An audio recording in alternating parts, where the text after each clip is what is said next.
Hello, everybody. Welcome back to the One Nation of Gamers Summer Circuit Feature Tournament number 2. This is the final day of Feature number 2. Today, we will give one more player a ticket to the grand final at PAX at the end of August. I'm Osmo, joined by Chucky. Chucky, how you doing this morning? Doing pretty great, man. How about you? Pretty great. I'm pretty great as well. I'm looking forward to seeing some card slinging action today.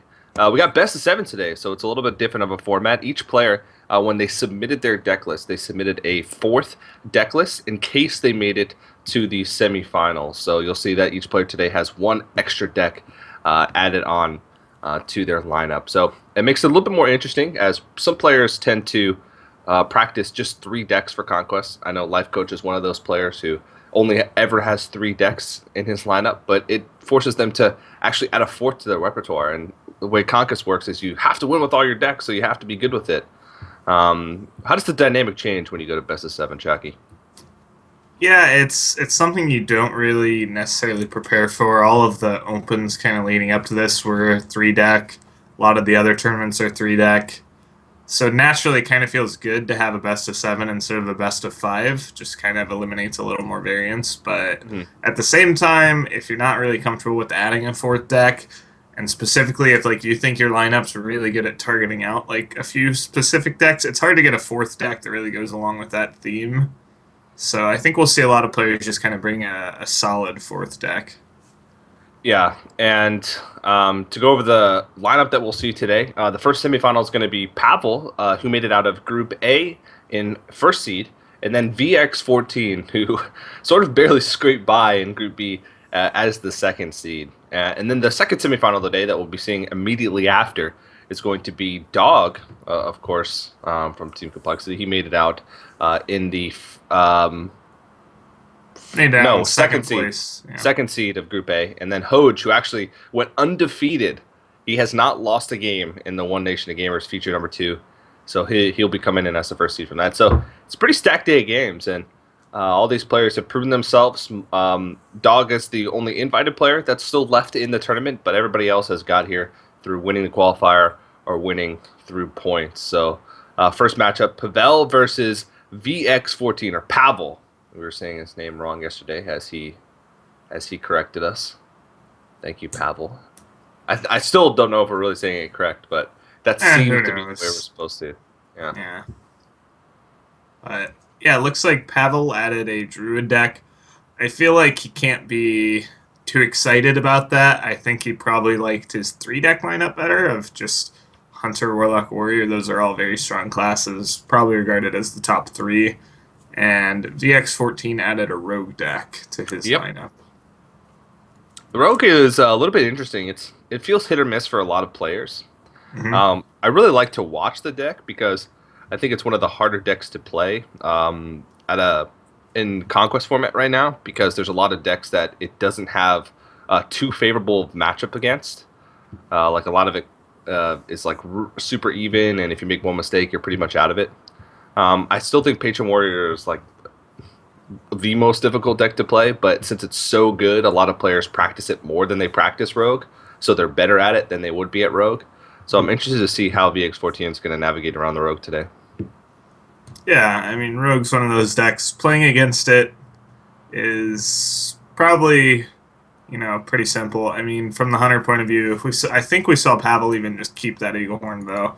It's going to be a really good card in this matchup. He is playing the slower Hunter, which you don't want to be slower against a Rogue because cards like Sap will punish you that much more, and the Rogue will have that much more time to really set up a big oil flurry turn or something to clear off your board and pressure your health total.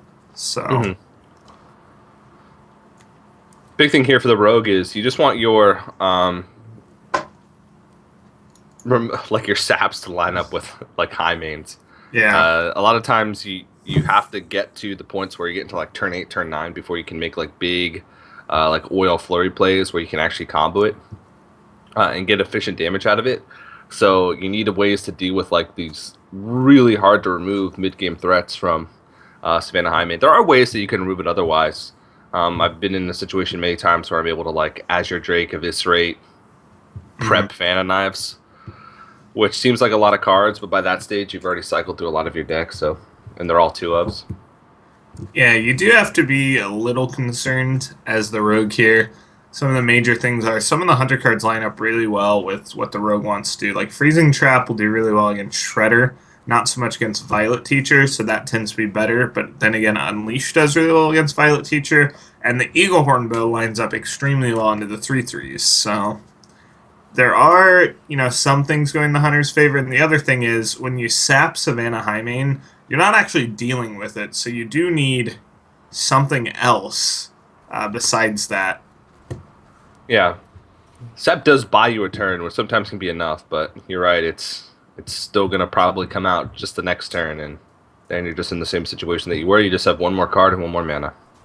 Yeah, it's really big here that VX just decided to attack. I think Pavel had a much stronger play by going Freezing Trap Hero Power and coining out a Highmane next turn. But he decided that VX14 would be pretty unlikely to attack anyway, because you really don't want to get your Shredder Freezing Trapped. But VX14 is just like, yeah, maybe it's just not Freezing Trap, and it wasn't. So he is aware that Pavel got that trap randomly. It wasn't a, guaranteed from hand trap. So yeah, now Pavel's going to put down the Freezing Trap. So now he knows if he wants to hold on to the Shredder, he needs to not attack with it because that's guaranteed to be freezing.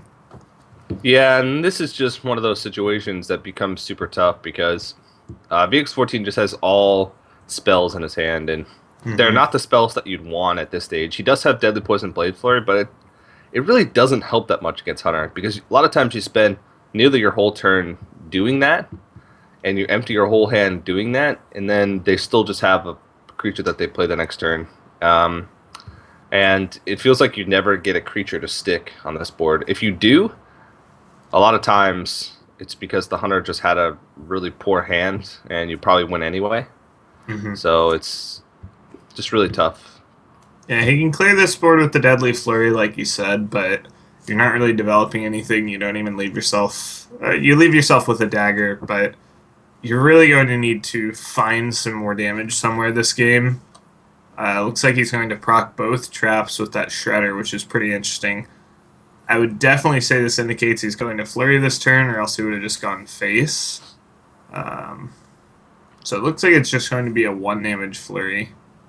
And he sort of missed an attack, yeah. Yeah, kind of like face palming a bit. Missed 1 damage. Not... Well, it is kind of a huge deal. That can really make the difference in this type of matchup. And he does avoid taking 5 to his face, but he gave Pavel another bow charge. So he's not actually saving himself too much health overall. Yeah. So this is a little bit awkward. In an ideal situation, he'd want to develop something and be able to sap or deal with the Highmane, but Pilot Shredder being 6 mana because of the Freezing Trap makes it so he's either only just sapping the Highmane or developing Piloted Shredder. Yeah, I think he could have considered playing the Shredder and Deadly Poison going face and starting to threaten a lethal. He doesn't have, an oil would be what he would really need in that situation. He'd need to get 5 more damage if the Shredder could connect. But he's going to go for a safe play. I mean, this basically just stalls 1 turn for both players. Oh, man. That's a big Dr. Boom. Yeah, he's just right in our face, too. Dr. Boom is probably the hardest card for Rogues to deal with. Especially when he's way over there. Now, the Rogue can deal with it. But again, it's that situation when you're not developing anything. You're taking damage from the boom bots. You're using up your burn spells on minions. You're going lower. Your opponent still has a bow. And we can see Pavel does have just 2 kill commands. So it's really not going in a way that the Rogue will really ever eventually win this game. I guess he could still draw a heal bot. There's the oil. That could have come in big. Yeah, he won't have enough time the way this is going, though. If he had 1 more mana, he would maybe put himself on a track to win with a sprint into preps and something. I don't know. It's looking really grim for him. Yeah, he used 3 cards to deal with Dr. Boom. 3 cards, an entire turn, and he took 6 damage to deal with Yeah. Dr. Boom. And I didn't even look at how the boombots hit, but it looks like he's just dead to double kill command exactly. Yeah. It did 6 damage total. He's at 17, end of the Mm-hmm. turn at 11. Yep. 11. So, So well, that'll do it. that's a pretty expected result. Rogues do have a better time against mid-range hunter because they don't just die without being able to do anything than against face hunter. But it still feels like a rough matchup, especially when removal that the hunter has. If they have eagle horn bow, you don't get a creature to stick. All of a sudden, their mid-range threats just hit you so much harder. So he's going to take game one, Mm-hmm. and yeah, I really like Pavel's lineup here. This seems like you were talking yesterday about how these are the widely regarded as the 3 strongest conquest decks, and then players have to decide what they want to go with as their weak deck. Mm-hmm. And I think it's usually between like Warlock and Druid, and so he just has both of them. So I think these are probably the 4 strongest decks. Maybe with Rogue thrown in, but I think Rogue is just unless you're really confident Rogue, I'd rather take Druid in most situations. Yep. So we're gonna have a Druid mirror this game, and it looks like Pavel is the one fortunate enough to draw Wild Growth. He actually drew 2 Wild Growths. So not sure if that's gonna be that great. He will get to curve out into like a shade if he wants, which is probably better than Yeah. just using the second Wild Growth. Hmm. And this is one of those mirrors you can really run away with. A lot of players realize this. It's that Druid doesn't have much great removal, and even when they are removing your threats, they're not developing their own. So if you just constantly put out a big board, there's almost nothing they can do about it. Yeah, very true. And Druids have had some issues with spectator mode since the last patch on Hearthstone. Each card that has a pick one, like Ancient of War, Ancient of Lore, cards like that, sometimes it sticks onto the spectator screen. So during the match, if that happens, we might have to flip the board. Or since it's a Druid versus Druid matchup, we might have to jump out of spectator mode and jump back in real quickly. But don't get confused if the board flops. The player's hand will always line up with their webcam, so just keep that in mind. Yep. Just kind of watch where the player's at. Their hand is always right next to them, but we'll try to keep you guys informed if anything like that happens. But it looks like a pretty powerful start from Pavel. He's going to be ahead on mana despite going second. He'll always have a 2 mana initiative due to that wild growth. Mm-hmm. So it's definitely hard for VX to come back from. But at the same time, I mean, Wrath and Swipe from Pavel aren't the greatest cards to see. The 1 mana Wrath fits in pretty nicely, though, with the reduced Ancient Lore. Yeah, that allows him to refill his hand next turn and still deal with a threat that's on the board, which is not a luxury that you usually get when playing the Ancient of Lore on turn 7. So the good thing for VX14 is that he does have things to play on every turn. He's got a reasonably sized body to play on each of these turns. So if Pavel does whiff on his drops with the Ancient of Lore, if he gets all spells, there could be a chance for VX14 to come back despite being behind on mana, but it's going to be tough. Yeah, he's just going to try to make awkward trades for Pavel. I mean, the 4/6 does block a 5/5 pretty well, to the point where we might just not see Pavel attack. So there's one of those bugs. We switch to the other side, and there's another one of those bugs. So bear with us here. He's wrathing a Mana Addict. We're going to try to bring back Pavel's side without the bug. There's 2 5/5s, an Ancient Lore, and a Shade on Pavel's side. Mm-hmm. Yeah.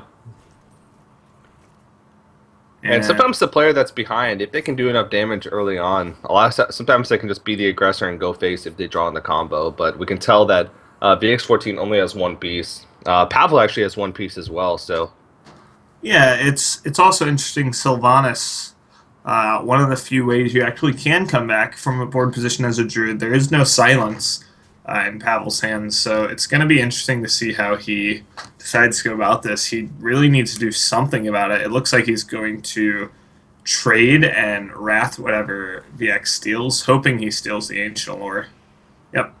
So gets a little fortunate on that, and he's going to protect the shade with a Belcher. But we do see that VX has the Wrath for it. Yeah, but it still is the best way to go about it. Mm-hmm. Um, you can't play around everything, and Sylvanas, you said, is one of the hardest, toughest things to deal with. So I think that's just about as clean as it gets when it comes to that. Yeah, it's actually really unfortunate for Pavel that VX had a Sylvanas because, like you said, you want to push all that face damage, but when you're faced with the Sylvanas, you really just can't. And Mhm. so Pavel's actually behind in health. He's down 7 health. He just hasn't been able to hit face at all this game, despite being the aggressor, kind of. Uproot or riot. No uproot today. Decides to play on BGH. Can't fault him for that. I'm a little surprised he didn't go with Harrison Shredder. It develops more power and more mana worth of stuff. And It's more not, attacks.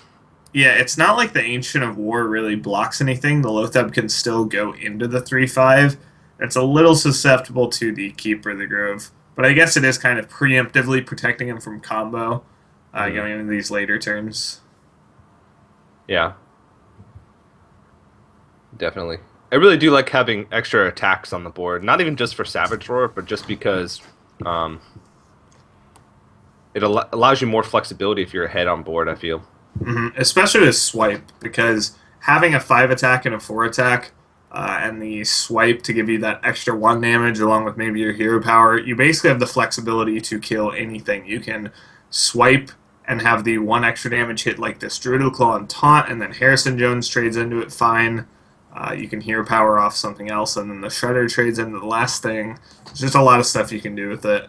And was he dead to combo if he didn't taunt, I wonder? That would be 21-24, so not quite. But Pavel, both players have the combo. It's obviously going to be a much bigger deal for Pavel because he seems to be the one ahead on board right now. It's going to be really tough for VX to find a way to get back. Yeah, he does have a Sludge Belcher to block it, but his Mm-hmm. hand is dead right now. He has combo plus a Wild Grow, so he's going to need to hit like another creature soon. Because Pavel is still going to be able to start to develop things. Innervate's not really that great of a draw, but it could allow him to double combo if he can't find a way. But I don't think he'll even need it at this point. Yeah, the Belcher is really awkward for the Force Nature Savage Roar, so he can't really break through this turn. But I think he can really assume that VX doesn't have anything, like you said, besides Wild Growth and combo. It's very often that when your opponent passes on mana and they just have to hero power in these late turns, that they're sitting on those situational cards. Hmm. So he draws an ooze, so that's a body, but it doesn't really contest anything that's on the board. So Yeah, he I needs to would draw say into he like needs a like a swipe, but even that's not that great. In fact, Doctor Boom's fine. He'll probably still just lose this turn to the combo. Yeah, yeah, he's he dead. does. So Yeah.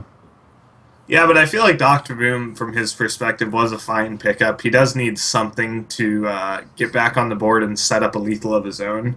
Just continually removing won't really win you the game ever. Hmm. All right, so Pavel takes a quick 2-0 lead, and he finds the win with that majestic fourth deck, Hmm. which is a lot of times sometimes it can be tough for players. Yeah, it can be They don't a big practice four deal. decks. And Yep. so now he has Patron Warrior, and I believe Pavel was running the Handlock. Handlock, yeah. So two pretty strong decks. Two of the decks that most competitive players will say are the two strongest decks in the meta currently. Um, so see how Well, he Hunter can. is pretty good too, but Yeah, yeah, yeah.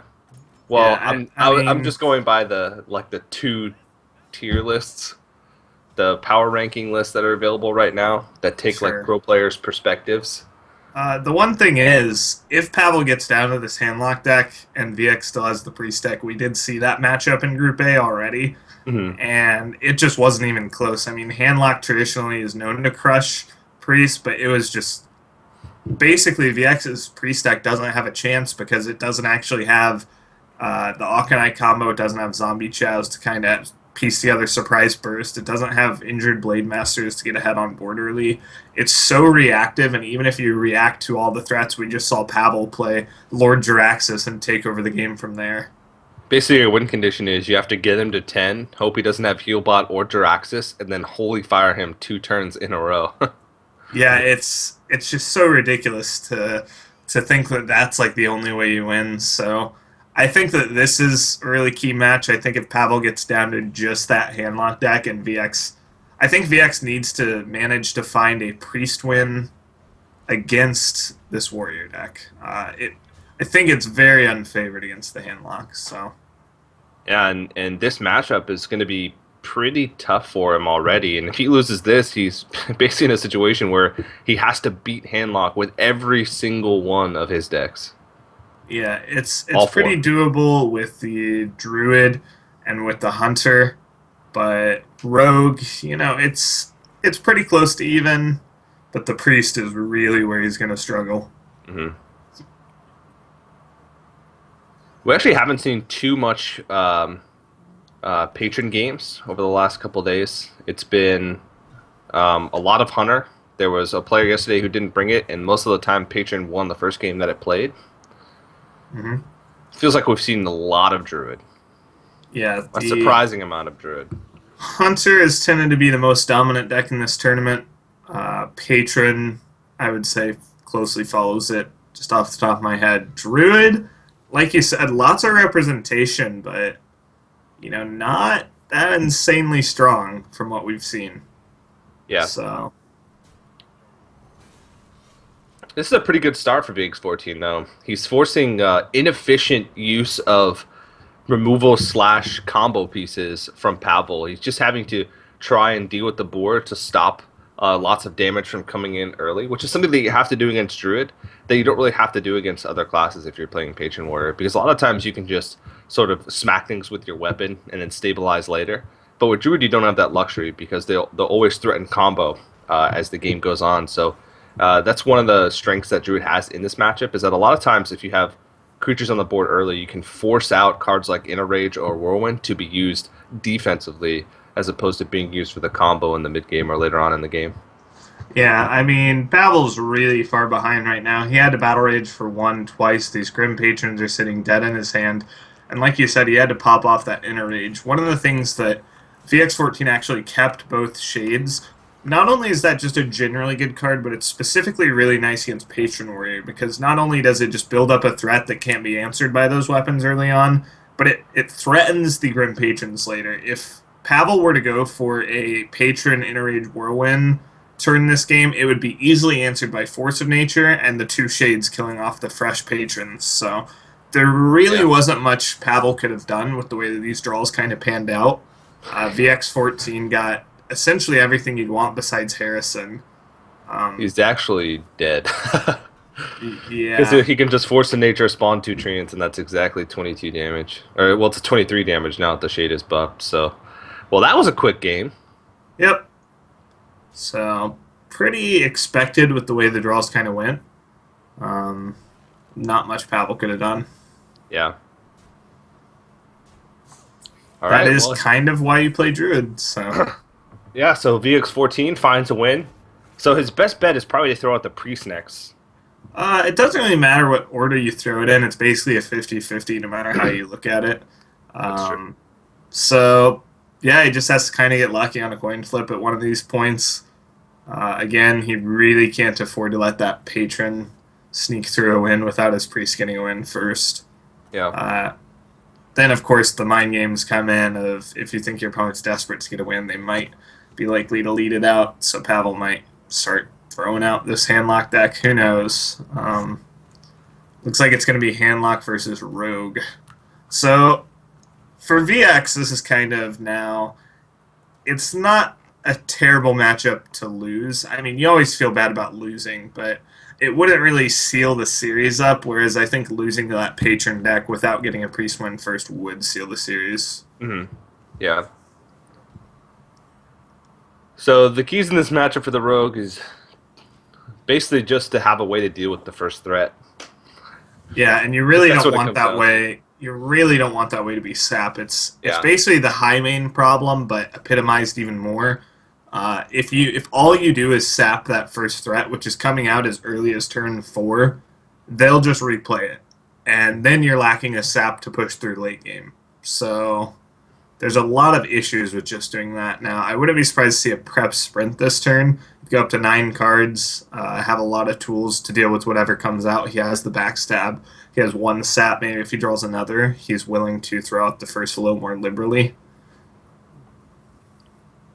Yeah, I don't know if this is going to be enough of a good enough hand to be able to combat it. Now the thing is, if he prep sprints this turn and he doesn't find a creature next turn or the second sprint, and all he's doing on turn 4 is like sapping and re-daggering, then he's going to be in a really rough spot. He does find a shredder, so shredder is a good thing to contest a board because you can throw it in and still be left with something on the board to maybe combo the next turn. But the shredder's completely fine here. I mean, it doesn't immediately remove that Drake, but it's a lot better than taking 8 from a giant, just taking 4 from a Drake. Not as huge of a deal. And actually, Pavel doesn't have anything too great on turn 5. He's missing kind of like another threat or a Sledge Belcher. So VX14's not in the worst of shape if he can just develop this Shredder. Now, if he overreacts, that might put him even further behind because, like, if he were to sap this turn, Pavel would actually be completely happy about that. He'd just replay the Drake again. It'd be a 4-10 then, and he would basically get something to do on turn 5 when he had nothing. Yeah. Really hoping for a Mountain Giant there, but ends up just having to play the Ancient Watcher on the board, which VX14 is going to be really happy about because that's going to buy him a lot of time, and time is exactly what he needs. Because basically how you win this matchup as a rogue is you basically just make a huge flurry turn, like in the mid game. You keep them sort of like I feel like it sort of plays similarly to Druid, where you want things to stick on the board for your combos later on. You don't want to get them to Molten Giant range until you kill them, basically. Yeah. Which can be a little bit harder as a rogue than it is for a druid, but definitely possible because of just how much cycle you can have in the early game. He had prep sprint early on, which is a great tool to help you do that. So actually going to sap this Ancient Watcher. It's going to burn a card. Yeah, but I mean, it's not too relevant. He knows there's no threat. So what he's doing is he's making sure no threat really comes out from Pavel, but Pavel actually did tap into the Lotheb, so there is a threat. So, I mean, I'm not sure how much I like that sap. I'm pretty interested by it. It was a very unconventional play. Ooh. Yeah, he gets to remove Lotheb, and now's basically the time when the handlock, if he can draw like one more threat, he'll be able to just chain threats. He can consider Hellfire, yeah, so he could have just Doctor Boom this turn, but definitely respecting the minions from the rogue side. Yeah. On turn 7, 23 damage is definitely possible with 2 creatures on the board. Yeah, I mean it's hard to do. I mean oil with flurry is only really worth 9. Deadly's worth 4 more, so that's still only 13. Prep oil, blade flurry would have been lethal. Okay, TJ. Prep oil, it happens oil, a lot. Okay. It is exactly 7 mana. Yeah, it is a 4-card combo. I feel like that's one of those things you can't play around forever. Eventually, this Doctor Boom will just have to come down. He could Siphon this turn, could Owl and do something. But one of these turns, he's going to have to just play out Doctor Boom. Yeah. You've already seen a sap out, so you know your opponent doesn't have an oil set up, so you want to make an awkward turn for him. Now, Drake actually increases the damage a little bit, so how much would he have? Looks like he's going to remove it, but okay. He would have had 5 plus 6, 11, plus an extra 5. So 16. Would have had 16. Yeah, damage. 16. 16 guaranteed. He could have made that 17 by going for the Blood Mage and hoping the oil hit. So still not quite there since he wouldn't have tapped. But with the Deadly Poison, suddenly things get pretty interesting. And this is kind of like what I was talking about. It's you can play around things, but the more time you give the rogue without pressuring them, you see VX has drawn in even more combo pieces now. Now he has the from hand damage from the South Sea. He's got extra damage from the deadly.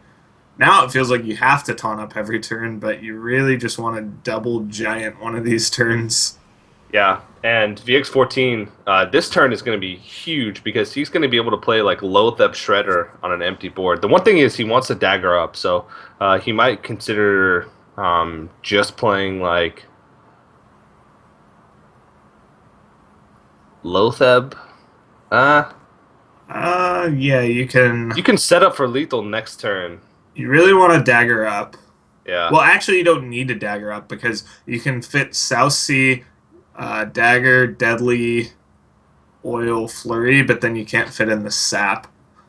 So Yeah. maybe you can consider like Lotheb, Blood Mage, Hit Face, Redagger. Okay. Lothep Shredder is still really good. Yeah, this should work out fine. I think he's going to be able to push through for this lethal. Yeah, because you know that he hasn't played threats. Like, he didn't have the Mountain Giants early. He's not in range to play Molten plus anything else unless he's just playing Molten Sun Fury, which is a weak play. So now what It's Pavel's just going to have dead, to do is going to have to Belcher? I guess. I mean, this kind of comes back to it. I feel like you played a little too defensively, a little too early. Yeah. If you just, it's Rogue's one of those decks you can't really wait out. If you just let them build the combo pieces, they will kill you. So VX has the second sap. That's plenty of damage to get through this. Think he had it anyway, but Yeah. obviously the easiest way is just throw out that sap. So that's Yeah, going to do get it. VX going to tie up the series at 2. Yeah. Very well played. I do agree. I think Pavel did play a little too passively. You can't play around everything every turn. Sometimes you have to get out your threats earlier rather than later. You're okay with taking damage because a lot of times if you get to the point where you play Moltens, as long as you're not too low, you force them to have a lot more removal and a lot like second sap plus other things. You force them to take dagger hits.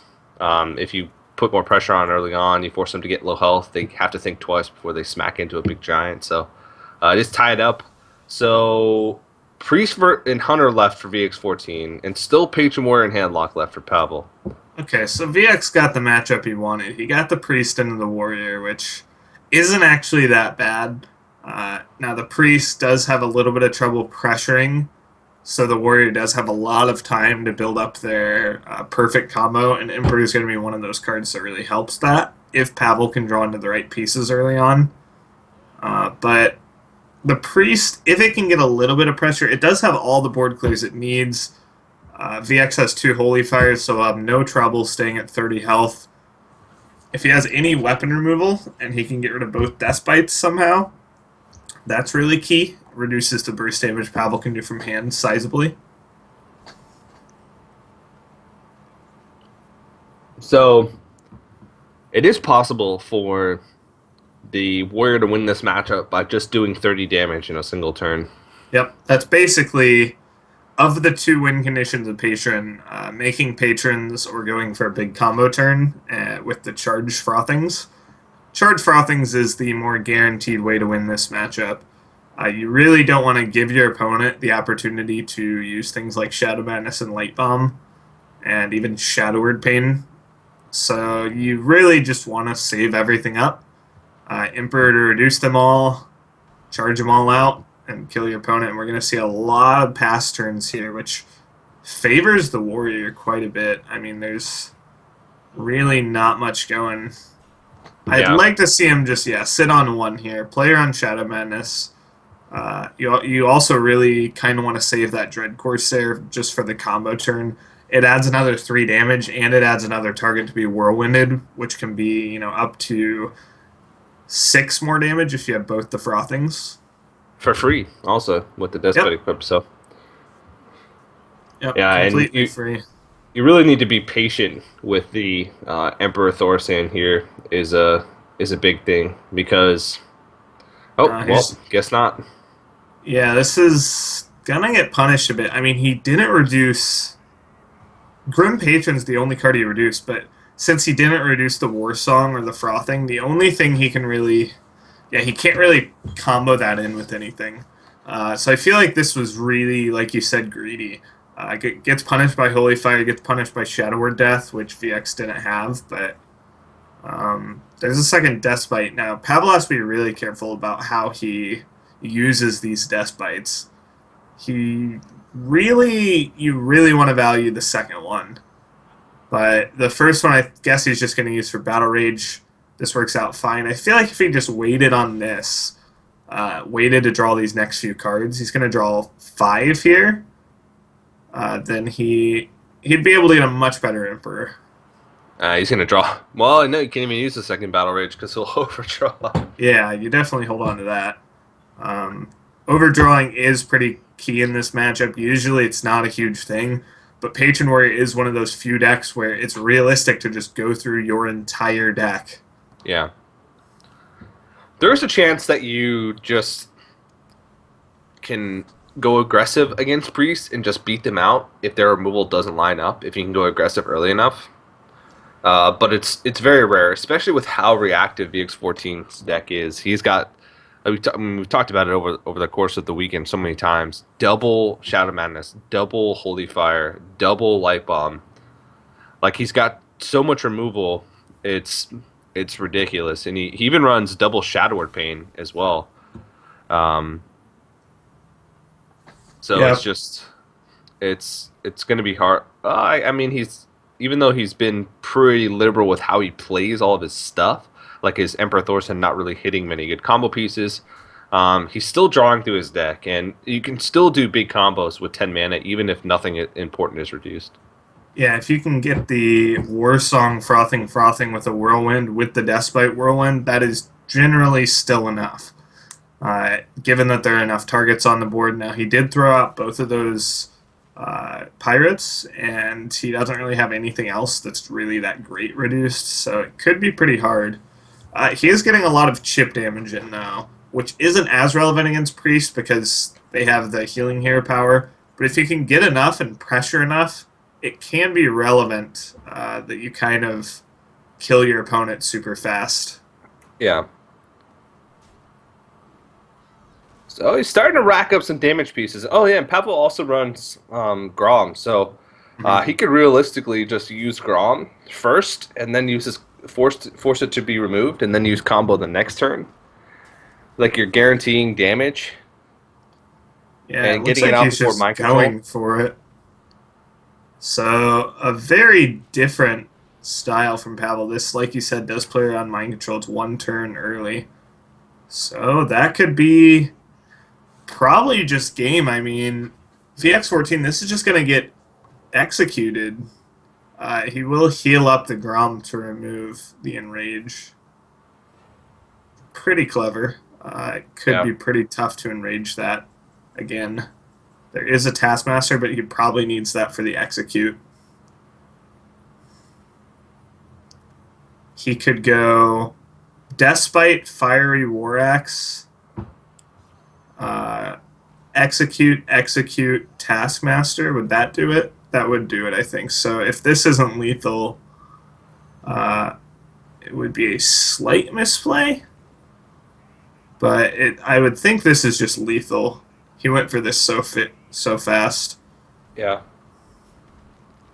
Yeah, it's going to be an extra 8 damage plus 6. It's 14. Yeah. Yep. So both ways were 14 damage, and a very aggressive style from Pavel coming out. I guess this really comes back to him playing Gromish in his deck, which is a pretty key card for going for a much more aggressive style. It just adds that extra 12 as early as turn 8. So pretty well played by him. I think he kind of knew that he had the liberty of going for that kind of play style. It's funny how people's opinions change on that card because, like a week ago, nobody was putting Grom in their deck, and even so early as like Friday, I was saying, "Oh yeah, most Western players don't put Grom in their deck. They've been switching over to Cool Taskmaster, double Unstable Ghoul, or like putting more early drops to go full in on their combo, more cycle." but I've seen Grom in almost every single patron that I've played against, or seen in tournaments in the past like Yeah, 3 days. I guess it has a lot to do with the meta. It's definitely a meta call. It's very good against control decks like we just saw. It lets you really threaten your opponent with combo that much more, that much earlier. And it gives you a little extra push. I know from playing a lot of like, not really control, but just like fatigue decks where you take your opponent, you try to grind out all their cards, and you get both War Songs out of the way, and you think you've won, but there's still that Gromish. That can be a really big deal against those kind of decks. Whereas against the more aggressive decks like Hunter, you obviously don't really care about an 8 drop. You want those double unstable ghoul, double slam. You want all the early game you can possibly get. So people have been optimizing their list for anti-aggro, especially on ladder. But going into these tournament scenarios, you know you can only lose to Hunter once. It's not like you're going to be facing Hunter every other game. It's not like you're going to be playing against as much aggro. And so Yeah, that's a big consideration players take into account. yeah. Phoenix 14 looks a little bit frustrated because Pavel's cards are just lining up perfectly here. Both Owls in his opening hand, plus Dark Bomb to be able to deal with it. And Defender of Argus to be able to cleanly take out his Lothep. This is pretty rough for VX so far in this game. Usually this is a pretty good matchup because a lot of times you can just get in lots of free damage in the early game, but it's just not really lining up for him right now. Yeah, and it's not like VX has any saving grace here. I mean, even if he was able to pull out this game, Game 7 would be his very interactive priest deck against, a not so interactive handlock deck that would just kind of play too many threats for you to really ever answer. Yeah. And when the Hunter has to start playing defensively against the Handlock, I guess that's offensively as well, just because you need to get through the taunts in order to hit the face. But um, Yeah, he he's going needs to to be pick able to up play Dr. something. Boom next turn. Okay, a Shredder's not too bad. He really needed to draw something to play this turn instead of a reactive card or a situational card like that Houndmaster. It's Dr. Boom or Giant this turn. And I think Dr. Boom's better. I think the Giant is a little... Oh, okay. This way he gets to fit in the Mortal Coil is what he's thinking, so Yeah, makes sense. He'll take a little less damage. He has the double heal bot. I it's a should be able to lot more vulnerable stabilize. to Freezing Trap, but I guess he's Yeah. not too worried about that. Well, if your opponent plays Freezing Trap, you just play heal bot and pass, and then they have to kill off your heal bot, and then you play the second one, and they have to kill that one. Freezing Trap can almost turn into a liability against Handlock. Unfortunately, he can't really anti-heal bot and Shadow Flame this turn. Yeah, he didn't pick up anything to play with the Shadow Flame. He can still draw a Watcher or BGH. BGH wouldn't work, I suppose. So I wouldn't be surprised to just see... He could go for Belcher. It's a little susceptible to Owl, and then you're suddenly down to 5. Mhm. Could even die to Owl Kill Command. Or no. Yeah, Owl Kill Command would do it. I think there's some amount of risk that you have to take with this matchup inherently, though. hmm Like, if you try and play around everything, you're just never going to win as the Handlock. Yeah, you do have to kill the Hunter before his Hero Power kind of clocks you. So generally, you want to play taunts first, heals later to get out that Mullen Giant. But in this case, it might be wise to just play the heal to be safe, which is what he's going to opt to do. Yeah. Stampeding Kodo from the Web Spinner. Not going to be that useful. Yeah, so if that was a Huffer and 1 dagger out of 2 went face, he would have been dead with that Sledge Belcher play. So, hey, hey. That exactly happens. Yeah, I mean, it's just basically playing around all the kind of different shenanigans that can happen. Yeah. He feels like he's far enough ahead that he can, wait on that Sledge Belcher. He will take a lot of damage because he didn't taunt up, but obviously the Owl was there anyway for VX. So now something like a Sun Fury Protector would probably lock this game up. But I think just like a Shadow Flame Heal Bot to lock it up because VX is out of cards. Yeah. Yep. So now Pavel finally gets to start hitting face with this Mountain Giant. Hellfire And works even better because you can fit in a Molten Giant with the Heal Bot and yep, put him on a lethal next turn. yep, this lethals him as long as, a Giant and the heal bot survives. So that's probably yeah, that's gonna do it with the Shadow Flame. I think VX is just dead no matter what. Yeah, he's just dead to board. So All that's gonna right. do it. Pavel secures himself a spot in the finals for the day. He guarantees himself at least $1,500 and at least 16 Geico points. And 16 Geico points is actually a lot. For winning an open, you get 10. So he already guarantees himself more points than he already got for actually winning one of the opens. So he's in a really good spot here. He's one win away from qualifying for the one best of 7 victory away from qualifying for the grand finals at PAX, which guarantees him even more money, and it also guarantees him at least 10 world championship points. And he also has a chance to win like $20,000. So it's going to be a pretty big deal for him. He's going to have to go up against Dog or Hoj, which is going to be the next matchup. So that's going to be a pretty good one. Yeah, I feel like these are some of the more kind of high profile players. Some viewers might not know Pavel, but within the European kind of ladder scene and even the qualifying tournament scene, he's very well known. He's no stranger to qualifying for tournaments and winning opens, so this is kind of just another day for him, but obviously it's pretty above average making the finals, so Yeah. almost there. Just one more, like you said. Yeah, VX14, he got a chance to participate in both groups since he won 2 opens. And he will go home with $750 for third/fourth place, and he'll also go home with 10 Geico points. So VX14, with 2 open wins and a fourth place finish in a feature, is still one of the front runners to qualify for PAX with points. So he definitely cannot be disappointed with his performance, and $750 is still a good amount of money. Keep in mind, guys, the next open for North America is actually tomorrow. So you can head over to liquidhearth.com on the right side of the screen under upcoming events. NA qualifier number 5, I believe it is. Number 5. So if you want to participate, have your chance to win some money, some Geico points, some World Championship points, compete in that. You can sign up tomorrow. The next EU qualifier is on the 22nd. So I believe that's Wednesday. So you can head over to Liquid Hearth and get the exact dates there. And also head over to ONOG or geico.onog.gg during the break. Get some more information about the tournament and sign up to win your official TSM PC. But next semifinal between Dog and Hoj is coming up next. Don't go anywhere, guys. More summer circuit action right after this.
Hello, everybody. Welcome back to the ONOG Summer Circuit feature number 2. We are in the final day of play. We're 2 matches away from giving another person a ticket to the grand final at PAX and writing them a check for 3,000 buckaroos. I'm Osmo, joined once again by the big sock Chacky from Team Dignitas himself, master of Hunter, Smork God himself. What's up, Smork Chak? God. What's up, man? Yeah, Smork's been doing pretty well in this tournament. All 4 of our top 4 contestants have it.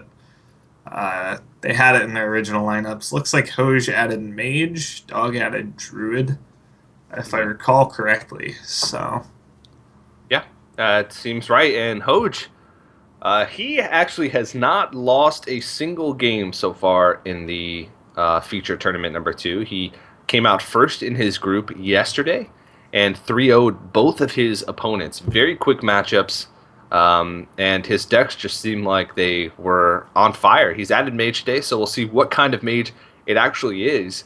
He has Demon Zoo along with Hunter and Fast Druid right now. So if he's going with his theme, it's going to be like Mech Mage or Tempo Mage. But maybe he's throwing in like an Echo Mage or a Freeze Mage. We'll definitely have to see. I'm excited to see what Hoj is going to bring out. yeah, I mean, I basically have no idea what the Mage is. I think your predictions are pretty much along the lines of what it could be. Doubt we'll see like a Mech Mage, but Tempo Mage, Freeze Mage, maybe even that weird Echo Mage could be what we could see.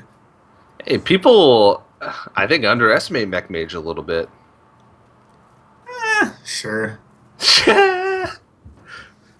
It's definitely fallen out of favor. The new kind of Tempo Mage decks seem to be a little stronger than relying completely on the mech synergy. Mm-hmm. We're going to start with Hunter versus Druid, though. Pretty good Druid hand. Not that insane against Hunter. It'd be a lot better against like another class, innervating out the Thorison.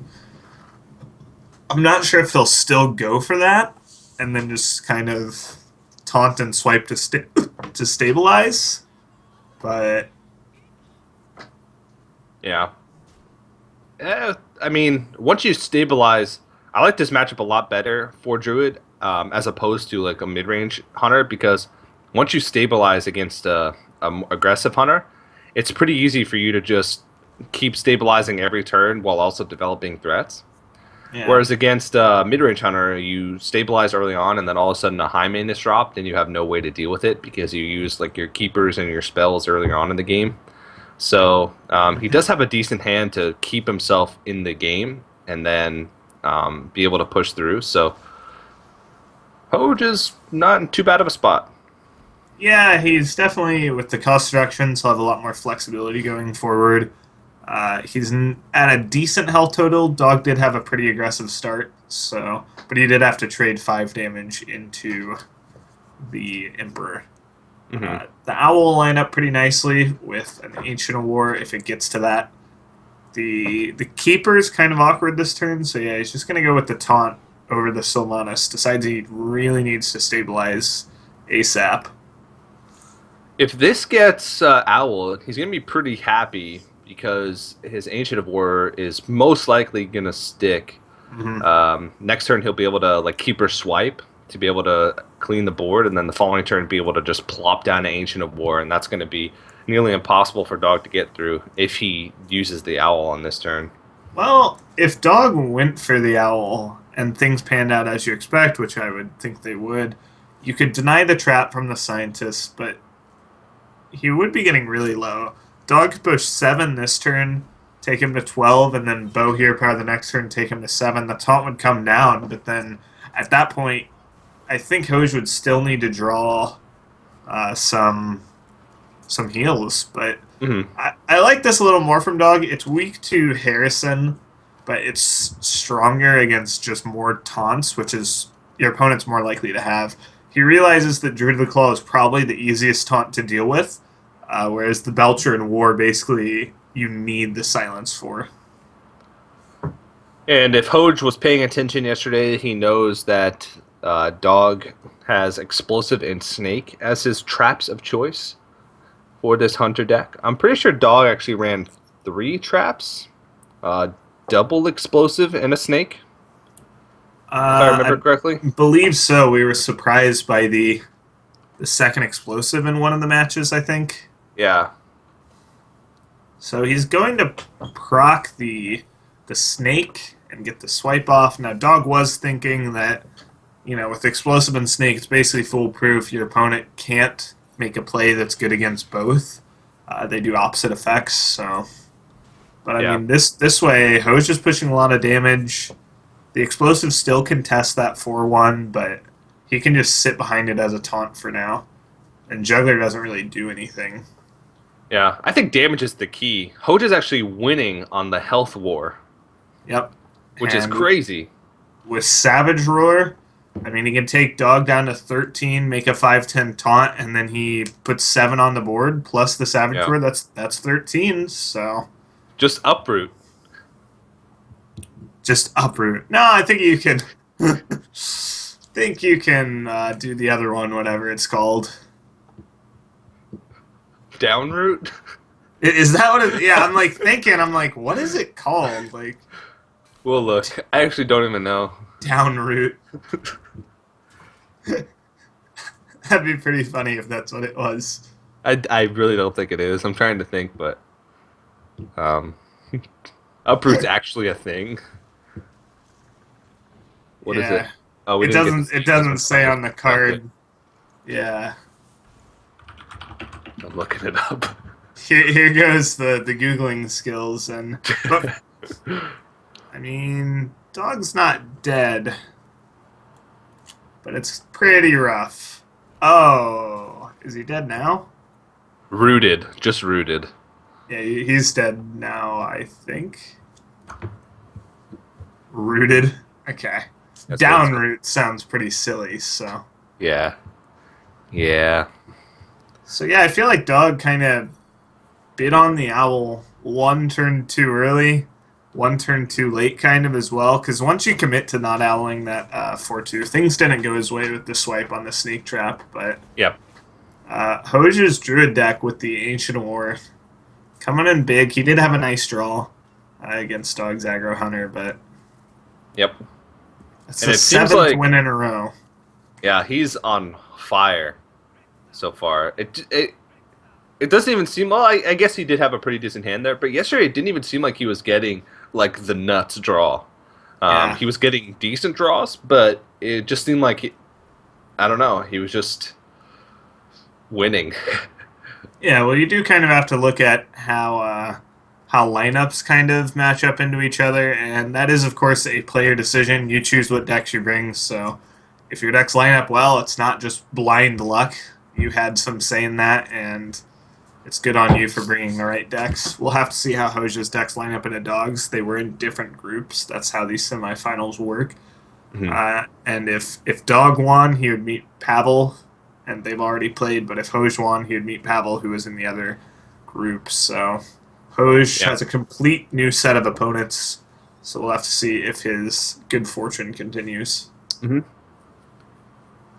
Well, the classic Hunter versus Hunter, and I don't remember exactly what Hoja was running. I think it was just a really hybrid, like lots of hybrid elements, Mm-hmm. with Leopard Gnomes, Abusive Sergeants, but then like Shredder Lothab, High Mains. Yeah, I believe he had the Chargers in his deck, but also the high mains. I think maybe there was a Dr. Boom in there even. I think we saw both Wolf Rider and Arcane Golem, so kind of all over the place, that new hybrid hunter. It's like he has 36 cards. Not really new, but yeah. But I mean, like you said, it's like he has 36 cards. He made cuts somewhere, and it's in cards that you really don't think too much about. Like we see Dog has an Unleash in hand. It might be that Hoj has one Unleash or even zero. I've seen in That's bold. certain lists. Certain lists being one of my lists. But yeah, I do think of it as with these hunter decks, if you're going to run one copy of a card, why aren't you running two? And you really have to kind of justify that. You have to come up with a reason why one is fine, but you don't want two. And if you're also running one, it's like, why not just zero and two of a different card? Yeah. Because with the deck like Hunter, you want to do the same thing as much as possible. You just want to be as aggressive as possible all the time. And this is a little. I mean, Hoj knows that there's Snake and Explosive, and he doesn't have it unleashed, so it is a true 50-50. We know it's Explosive.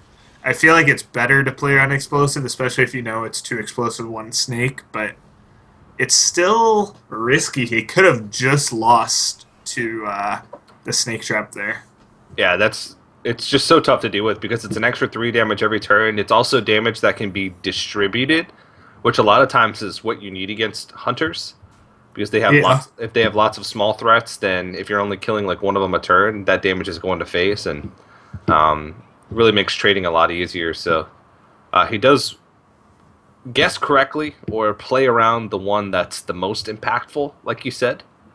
Hmm. So I can't really tell who's too Yeah. far in the lead right now. Now, this one isn't a true random secret. It was played from hand, so I feel like Coach kind of got the read that it was Snake, which is probably what Dog wanted him to think. So he will end up taking a little extra. He did top deck that Unleash, though, so he'll be able to clean up the board. So it's very close. Both players at similar life totals. I think Hoja's hand is frozen. He'll be Yeah, on he six should. mana next He has turn. 5 mana, so Yeah. he will go into 6, like you said. So Hoja's hand is frozen. We know he has the abusive. That is 6. Kill command's 9. And he'd have 11 from the hero power, so he's 3 off at the moment. But at the same time, you have to consider what Dog could have. He has 6 on board, 8 from the hero power. He would just need 4 from hand, which is quite doable for an aggro hunter. So now it might be put into a situation where Hoj has to trade. But with that Lotheb, he could potentially lock up the game. Lotheb abusive is 7. Kill command, he would still only have 12, so he basically has to go for this Savannah High main. And now Dog, is that it? No. No, he's 1 mana true off. mana. Yeah, he doesn't have enough mana. And Hoj actually has lethal from the other side of the board with the abusive kill command. Just abusive kill command hero power. So even Yep. even if Dog clears off the ooze here, he's still just dead. So I don't think there's any way that he can do it. Yeah, I think the play here involves, like you said, clearing off that ooze. You have to assume your opponent doesn't have it all. He did weave in hero power, so he has to go with probably just a spell this turn. Could be Unleash, could be just Quick Shot. You do want to play around Lotheb a bit, and this actually didn't. So, if Hoj didn't have lethal, Lotheb would also be a consideration, but Dog can't respect everything. He's actually going to be dead to the kill command and the abusive. Mm-hmm. All right. Well, Hoj continues his undefeated streak. That's 8 games in a row now that he's Yep. won, and he look at his face. He's just like, well, I don't even know what's happening Smork. right now. The Smork. Got Yeah. him. Well, his decks are pretty aggressive. So, Hoj has Warlock. It's the Demon Zoo, and a mage deck that we have yet to see because that was the 4th deck that he chose going into the tournament. So I'm actually really excited to see what he's bringing with that. Imagine it's probably just Tempo Mage. I don't I think wouldn't be surprised to see like Freeze Mage or a slower Mage. I don't think just because his other decks are aggressive that he necessarily is inclined to bring a more aggressive deck for that 4th deck. Isn't You that like can the change best it up. strategy though? To go with The all similar decks to make it so one deck of your opponents has a harder chance to win. There is merit to kind of focusing out a single deck from your opponent, but at the same time, that doesn't necessarily mean you should go all aggressive. All the aggressive decks are not actually equal. Zoo's definitely more board control-y, less burny than the Hunter deck, and Tempo Mage, is a little bit of a mixture of both styles. You do have the burn spells, but you're also looking to control the board with a lot of those effects. So the decks definitely do different things, and you kind of have to weigh Yeah. not only are they just aggressive, but what are their good matchups, what are their bad matchups. Like all of his decks, yeah, he could be just targeting Druid if he has Tempo Mage. Like all of his decks just wreck Druids. Yeah, now they did have to decide this before the tournament started, so it's not like you Yeah, got to add a deck based on what Dog had. So that's definitely one consideration. Dog doesn't have to be like afraid of it being yeah, something that counters his decks. yeah. I mean, countering druids could be a good strategy, just because there's so many players in this tournament that really love druid. Dog is an avid druid player. Tom brings druid in most of his lineups. VX14 always plays druid. Dekis is outspoken about how druid is his favorite class. Yeah, it's if you do your research, if you can really, and there are VODs of all of the open qualifiers, so you can kind of find out the tendencies of these players. Wouldn't be surprised to see Hoj do something like that, and that could have been one of the main things he was thinking about. But in this match, it looks like Dog. I mean, this is kind of where you want to be as the hunter. He got the piece together early one drops, push a lot of damage. He's got the burn to follow it up, and Hoj, besides the defender Vargas, kind of sitting on nothing.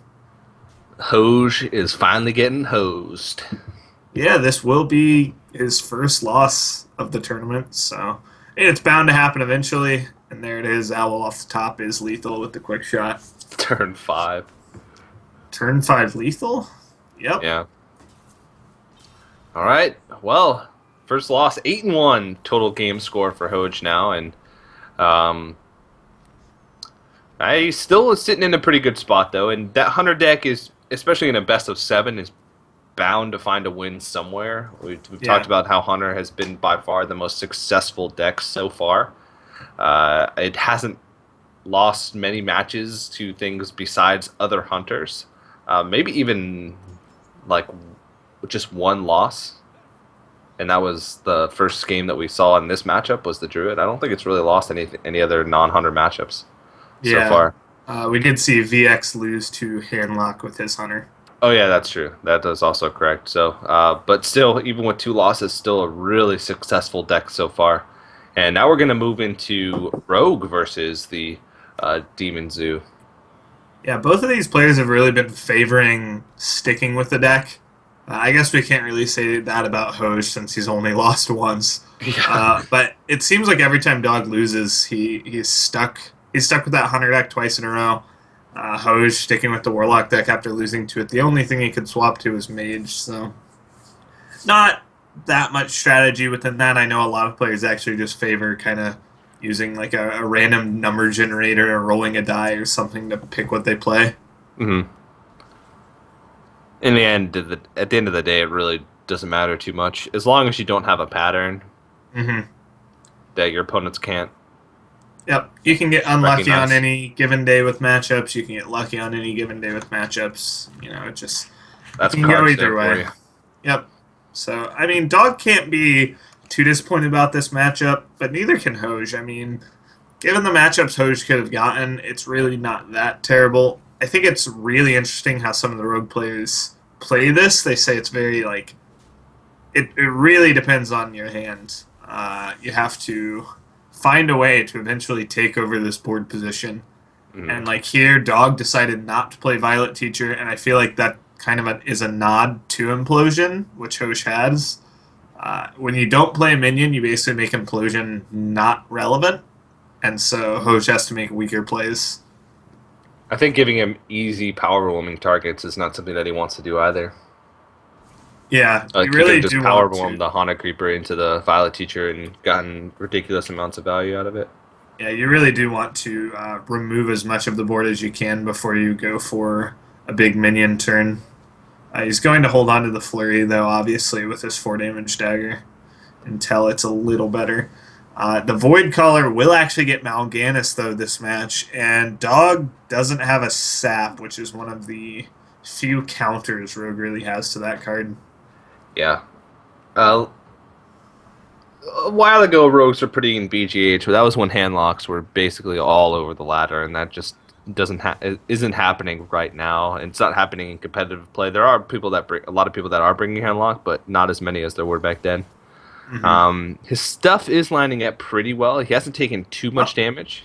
There's the Saps, And so there we go.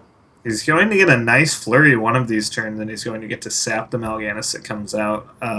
If another Void Caller comes out, that's actually really annoying. It's not like you really want to sap Void Caller, so it's almost like he wants a Mal'Ganis to come out this turn, just to get the sap on it. But with so much stuff coming from Hoj, he's going to have Boom. He's eventually going to get that Mal'Ganis out again, and Dog really hasn't piled on any pressure. And oh, he still has the mana for sap. Okay. Yeah. Yeah, 6 mana. Look, he's already hovering over the sap because he knows. Oh, And or see, he was that's really not what you want to see. yeah. He's just And I going was to probably beat thinking another that 3 damage. there's no demons left. Yeah. The Flame Imp could come up pretty big if that's what gets pulled out of it. If Dog just decides he has to go for it. But Dog doesn't have, I mean, now that he picks up 2 saps, he has a way to deal with Dr. Boom, sort of. Yeah. I mean, if you can really count that. Hate sapping Dr. Boom. You always hate sapping Dr. Boom because the boom bots can be so impactful. The boom bots can remove your board. So you can remove your board twice. So, by TJ, sapping how do you feel about the theory that the boom bots always kill Azure Drake? I just got my golden rogue yesterday, so I've been playing a lot of rogue lately. Like 400 matches of rogue in the past 2 weeks. And I would say it's very true. It feels like every time Dr. Boom is played, I have no board by the end of my turn. Because your stuff has like 4 health and 3 health. You usually have like an Azure Drake and an SI agent on the board at most. He misses it, and we actually don't get to test the theory. It's unfortunate, but Yeah. Hoj in a really great spot. I mean, the preps, I would say, came a bit late. If Dog had those early, he could have developed a lot more 1/1s with the teacher. He could have gotten the teacher out earlier. Really an important card to have, especially with that Violet teacher and spells like Phantom Dives. Well, he sort of has to go for a last-ditch effort sprint here. Yeah, he can sap Dr. Boom again, but I think he's still just dead because Mal'Ganis is going to buff up the Flame Imp and the Void Terror. So that would be that'd be 10 13. damage. 13 damage with just the boom bot. So he's got to remove something else. So he does remove the Flame Imp. So that's good. But it just seems like he's like trying to patch up a hole in a boat with a band-aid. Well, now we get to see some Boombot action. And if the Boombots don't just kill him, I think we're just going to see another Dr. Boom. Yep. You've already Six seen both boom bots. You've already seen both preps from Dogs, so you can't really be afraid of just dying as long as you remove that SI agent. I would just start running in Boombots, see where they fall. If they fall correctly on the face, your opponent is just dead to Mal'Ganis. Looks like he's okay. So he's going to go with a more kind of safe play, I guess. Yeah. It is hard for Dog to really ever deal with this. Phantom Knives, he just dies. Here we go. Oh, he lived. He's Wow. alive. Here, let's see how low he is though. One. Uh, One. uh, 3 ones. Oh no. He can live. He can live. And then Dr. Boom just comes down again. Yeah, Dr. Boom again. Sick. Oh no. 1-1-1. That's crazy. I don't think I've ever seen the triple 1 hit. Yeah, he could just even tap for Doomguard. All right, Dr. Boom number 3, Boombots number 5, and number 6. He will get to heal, but Dog actually runs has been running double heal bot a lot in his rogue decks lately. so that one got 2, and that's gonna do it. He has enough. Oh, but with the backstab, now he needs to hit a bomb. Oh no, it's backstab on Boom, so that's gonna do it. Yeah. Argus and Abusive. Oh well, Doomguard also. Doomguard for good measure. Yeah. It was a good effort. All right. Well, Hoj goes up 3-1, so now he has 3 opportunities to win with his mage deck, whatever it may be. So he's in a really great spot right now. And I like how whenever we go to this screen, like there's one player that's under me and one player that's under you. Mm-hmm. So it's like we're visually obligated to root for those players. Yeah, my player is dominating you, TJ. Yeah, Get wrecked. Dog needs to step it up. Did I did I I have actually Pavel casted last future tournament match? #1 with Dog, so it's kind of weird. Did you have no? I had Pavel last match. Oh, did you? Oh man, I got Yeah, wrecked. you had All right. VH15. So going into the finals, if Hoj wins, I guess I get Hoj, you get Pavel. Yep. I'll Well, I take don't it. know. I don't know how it's gonna work. We'll just take what we're given. hmm Well, it looks like Hoja's game crashed, so we'll get back into that as quick as we can. Yep. It looked like it was Tempo Mage, the token sort of Tempo Mage, or the um, machine gun mage or whatever. He had mechanical Yeti, so probably like Clockwork Gnome as well. Yep, there it is. Try and get a lot of spare parts to synergize with Archmage Antonidas as well as the Flame Wakers. So I really like this version of Mage. Yeah, I mean the Clockwork Gnome's not insane against Rogue. It just kind of gives them something to do with their dagger on turn two. Dog has a lot of minions to curve out, but he doesn't have a lot of spells. Oh, but that's a really awful turn two for Hosh. Pretty big that he bricked there. Dog's actually just going to develop a 3-3. Yeah. And if Dog can pick up like a prep or something, his hand is really awesome because he's got creatures. If he can back it up with spells, he's going to be in a really good spot. We see Hosh talking to his bird, Pidgey. Yep. Seems like Pidgey only comes in when he feels Hosh is about to win. Yeah. He can sense the lethal. He's whispering in his ear right now, "Get him. Get him, champ." Top deck that flame cannon. Maybe use it, but man, no, maybe just go for that Yeti. Yeah. Pidgey is Yeah. a budgie. That's the type of bird we concluded yesterday. We actually didn't look up and actually confirm that it is a species of bird, but we're trusting the people that told us All right, all right. We're getting confirmation. that someone named John looked it up. Thanks, John. John, wherever you are, you're the man. You're the real MVP. Well, Dog's pretty ahead this game. I mean, he's managed to stick some minions, get board control over the Tempo Mage, which is a pretty tough thing to do. He does have Earthen Ring Farseer. We know there's a heal bot somewhere in that deck, even a Time Rewinder. So he feels pretty comfortable taking quite a bit of damage early game. He's only Yeah. taken 7, which isn't really a big deal. You can afford to take probably about 15 before you're really concerned about face tanking more. This hand is bad from Hoj. It's bad, yeah. He doesn't mean- have any creatures. It'd be fantastic if he had Flame Waker because he'd be able to just go off, but he doesn't. So there will be no going off. Yeah, he can. Yeah, it looks like he's just going to go for board control. He can freeze that 4/3 and just try and hope that this pushes a lot of face damage. But for Dog, I mean, when you see a fireball, how concerned are you really about face damage from that point on? You basically understand it's all about board control. Your opponent used a fireball for board, so now they're kind of off that burn you out game plan. And it's not like Yeah. the Tempo Mage really excels at that anyway.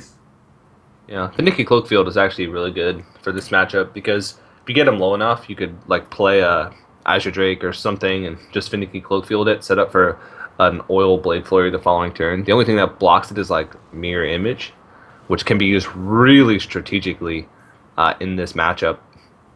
But it's actually a pretty good spare part. Yeah, and Finicky Cloakfield plus Archmage Antonidas is one of those things that can really just take a game that looked like you were going to lose, and suddenly you're in a great spot. Yeah. So, definitely a consideration going into this late game is how you use that Finicky Cloakfield. Looks like he's going to set up mirror images now just to protect whatever gets mirror entitied. A lot of the small stuff is out of the way for Dog, so he knows he'll probably get a nice mirror entity target. Hmm. And I think that might prompt Dog to just sprint, yeah. I think there was a lot of merit to playing Astro Drake this turn if there wasn't a mirror entity, but obviously now you basically just get to dictate the mirror entity, and especially drawing into Blood Mage Thalnos, you can give him a lot worse of a card. Well, there's a Flame Waker. It's a little late, but he still should get decent value out of it as the game goes on. It can pick off a lot of things, especially if you use it on a later turn with a lot of cheap spells in his hand, like he does have.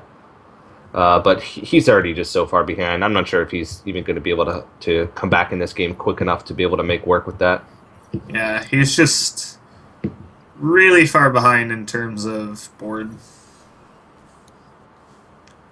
Wonder if it looked like Dog went to kill the 1/1, and I guess just left the 4/4 alive. Yeah.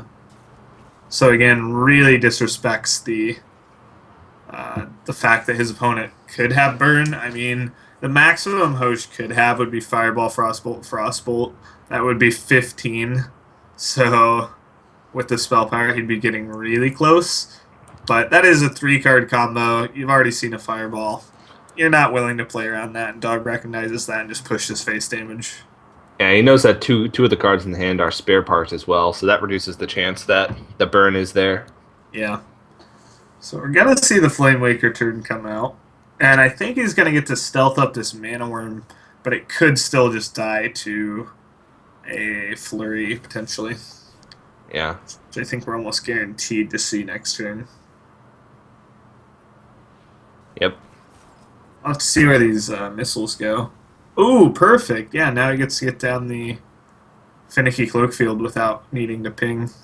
Doesn't even look like he's going to go for it. Looks like he's just going to go for Mad Scientist. Well, yeah, the Cloak Field doesn't really play around the one card that would wreck him, which is, Big Flurry.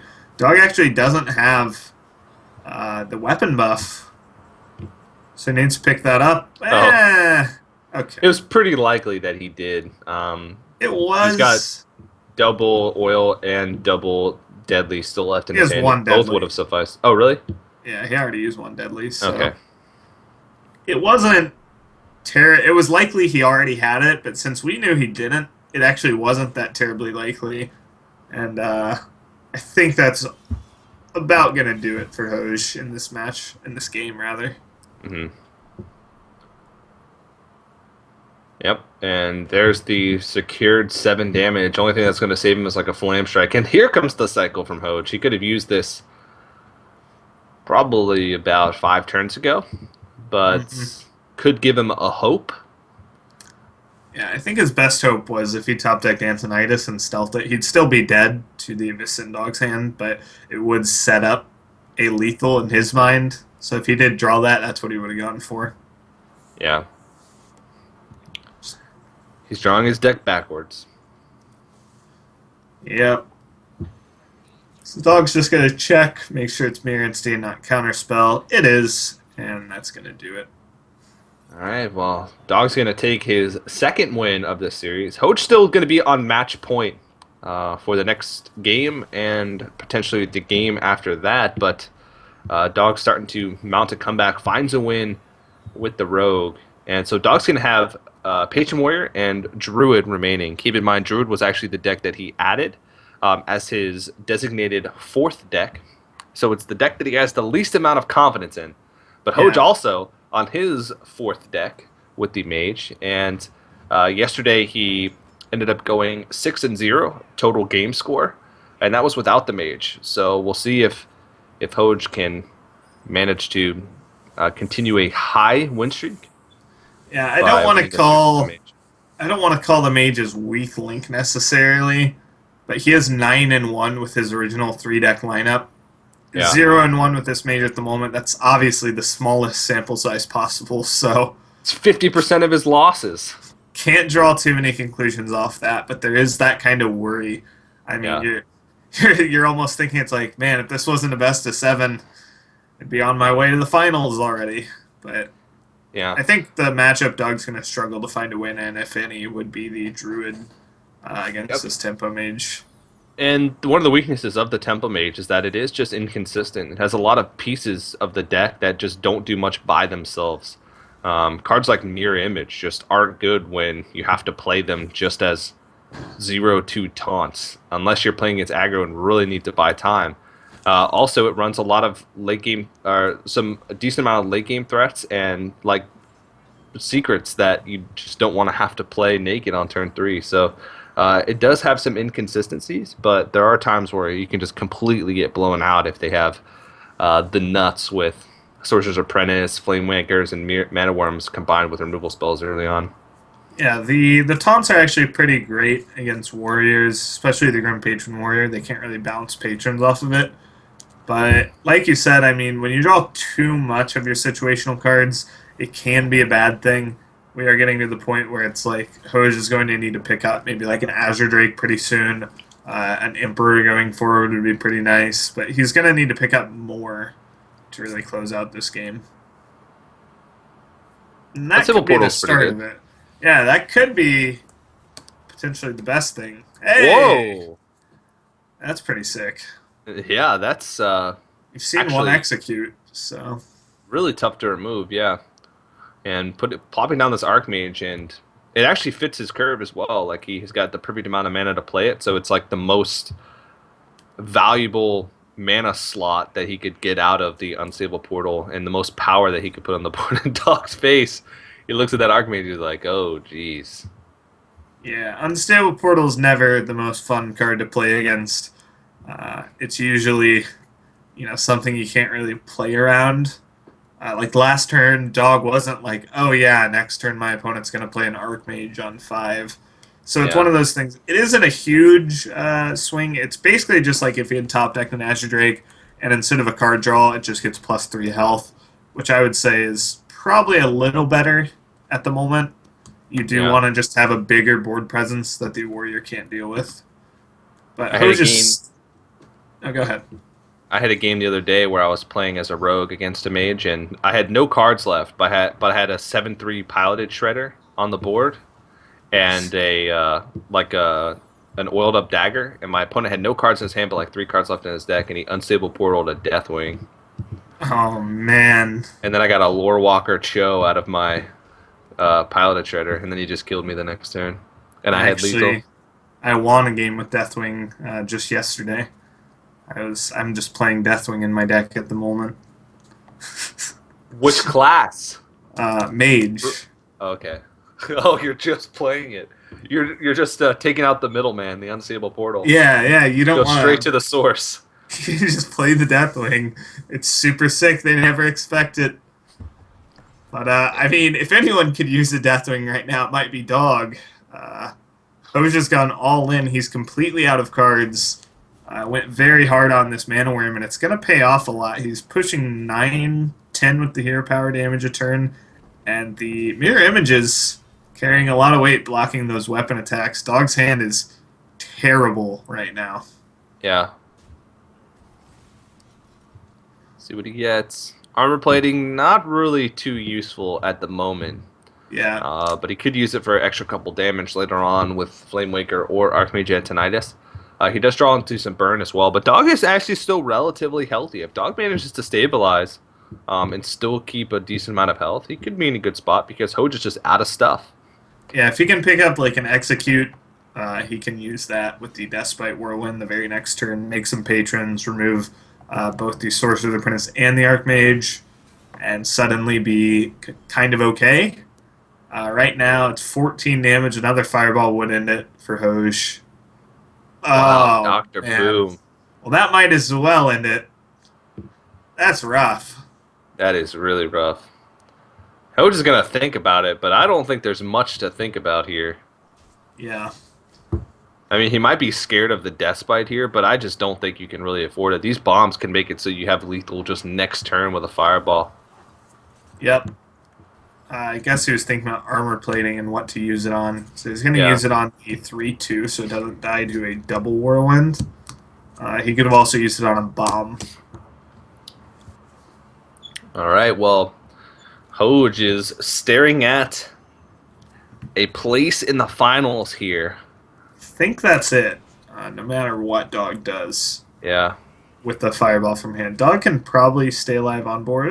Maybe not. Yeah, he's actually just dead now because of those bombs. Yeah. All right. There it is. Hoj moves on to the finals of feature number 2. He's going to play against Pavel. Yeah. These I are was trying to probably think of a our nickname for him, but I couldn't. these are probably the two most dominant players we've seen, which I mean it's pretty obvious given that they're going into the finals, but they've Yep. looked really solid in their matches so far. We've seen some interesting play, I'd say, especially from Pavel, going with I would say just playing non-aggressive decks very aggressively, which Mm. tends to work out pretty well. It's one of those things that you don't really think of too much, but when you see it in action, it works out really well. So definitely Yeah. interested to see this final. I would Yeah. say well deserved from both players. So Hoj has only dropped 2 matches or 2 games so far. His total game score is what, 10-2? 10-2. Yeah, so that's super impressive. 50% of his losses are with the 4th deck that he's put in that mage. Dog won't go home empty-handed for taking 3rd, 4th. He'll take $750 plus 10 Geico points. So he still has a chance to qualify for packs if he manages to place in one of the upcoming opens and get a little bit more Geico points. $750 is also a decent amount of money for playing in a tournament over the weekend. But I'm really excited to see the finals. Also, keep in mind that you can participate in the qualifier yourself. Jackie, where can they find information about that qualifier? Yeah, if you go over to liquidheart.com on the right side of the website, you'll find all the information about the qualifiers. We're only halfway through. This is an entire big summer circuit brought to you by One Nation Gamers and Geico. 8 out of 16 down, 8 to go. 4 for North America, 4 for Europe. Completely free, completely open. All you need to bring is your Hearthstone account and some Hearthstone decks, and you could find yourself in one of these feature tournaments in the future. Yeah, also, it's a great way to get Hearthstone World Championship points as well. I know there's a limited amount of ways that you can get those, so the open tournaments do award those. So if you place highly, you might get that little bit extra boost that could make you closer to qualifying for the BlizzCon regionals. But during the break, also make sure you head over to geico.onog.gg. You can get a Geico quote as well as sign up to win an official TSM PC. It's a great way for Geico to gauge how much support you guys are putting into this tournament to maybe encourage them to sponsor more esports events. So definitely head over and do that during the break. But we're going to go to a quick, I believe, 2-minute break before we jump into the grand finals of feature tournament number 2. But don't go anywhere, guys. The conclusion of the Summer Circuit Feature 2 returns right after this.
Hello, everybody. Welcome back to the One Nation of Gamers Summer Circuit Feature Tournament number 2. We're about to jump into the grand finals between Pavel and Hoj, and one of these players is about to punch their ticket to the finals at PAX, an all expense paid trip to PAX Prime in Seattle at the end of August. They win $3,000 for this, and will compete for $20,000 at PAX plus over 200 World Championship points. Jockey, that's a lot of World Championship points. How many World Championship points do you have, Jockey? I have like 81. 81. It's like enough to put me in 12th or something in a three-way tie with Strife Crow and somebody else. It's okay. I want to do better on the ladder this season. We'll see how that pans out. I actually I got into top 100 last season. Nice. There were about 300. There were about 3 hours left, and I did not fall out of top 100 by losing. I fell asleep.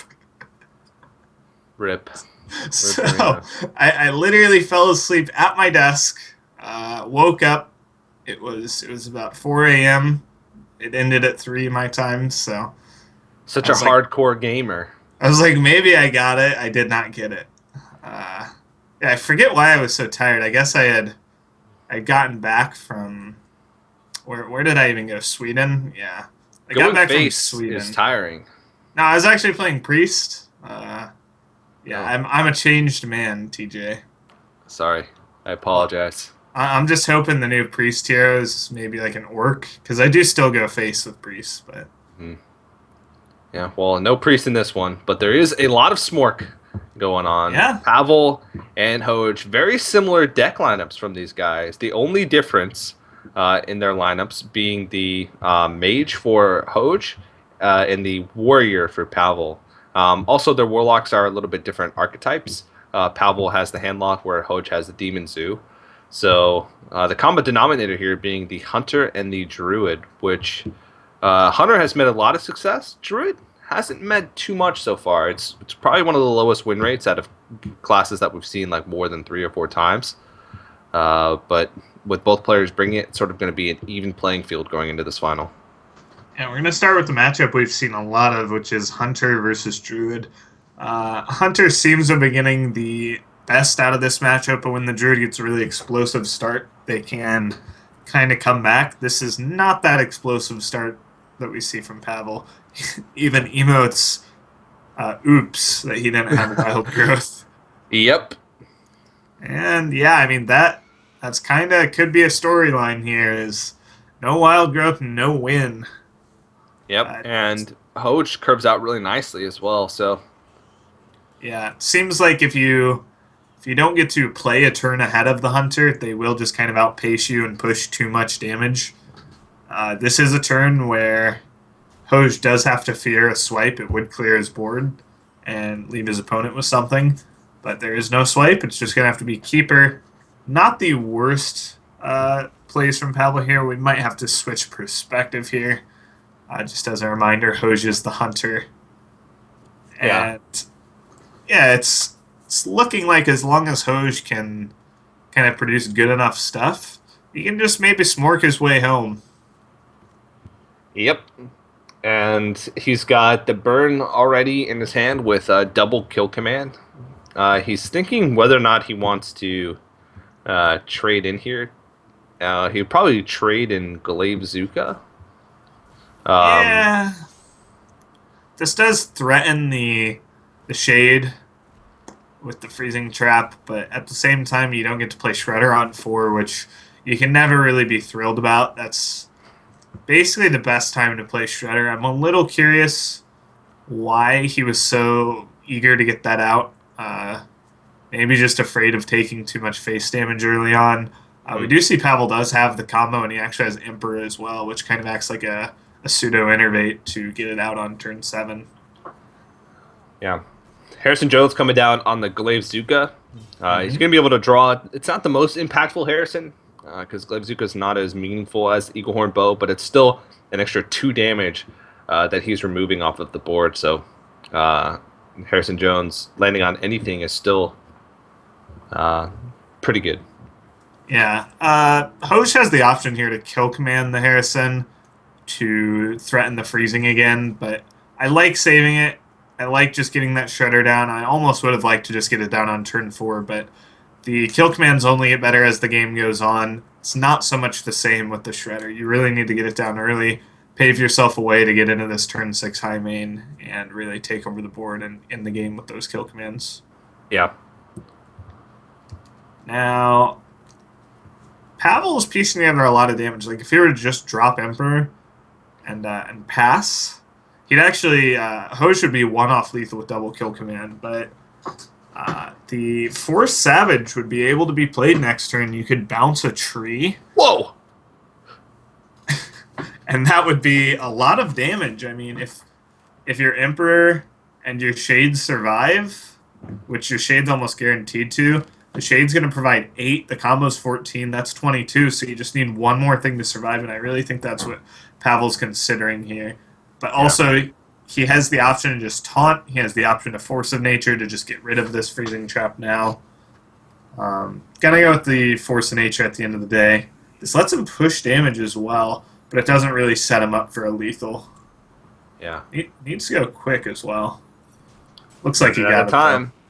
No, he actually got roped on something. Nope. Nope. Got it through. All right. If that was a taunt, things could have gone much worse. Now, that is going to be 11 going into next turn, so 11 plus 6 would be enough with Savage or Force, so that's something Hose really has to respect. Wouldn't be surprised to see a kill command come out on the Shade and maybe bow face, set up for lethal going into the next turn, putting him to 9. That would be a little susceptible to the taunts or a heal from Ancient Lore. So suddenly, I mean, I think Pavel's put himself in a pretty good spot.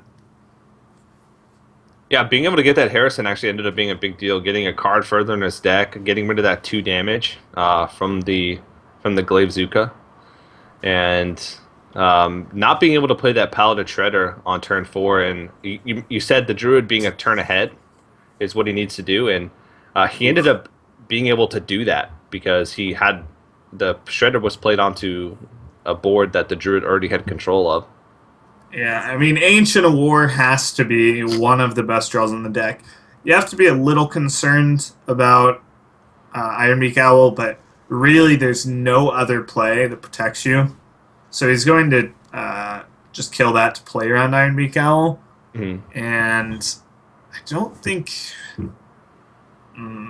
he might actually have him with the Druid Savage. Somehow Hose has to remove, so that might involve like kill commanding the Harrison, which isn't a play I think we're likely to see. He could remove the Ancient of War here, but yeah, but he'd have to use his face. He could do that and then use the Hound to get rid of the Harrison, and then he wouldn't be dead. But it almost feels like that's just using up all your resources. You won't be able to kill Pavel next turn, and he'll just be able to play another taunt and then combo you out. Yeah. So probably has to be some sort of a turn where you hope your opponent doesn't have something. I mean, he could put him at 5. Oh no, he couldn't. He could only put him at 8 because he'd be using the bow charge into the Ancient of War here. Yeah, I really don't see this working out. I guess he could draw like Quick Shot. He's not dead, but like I said, I mean, he's just going to drop another taunt. And there's really nothing that Hose can pick up to not die to combo. I guess there's Lotheb, so he's got that hope.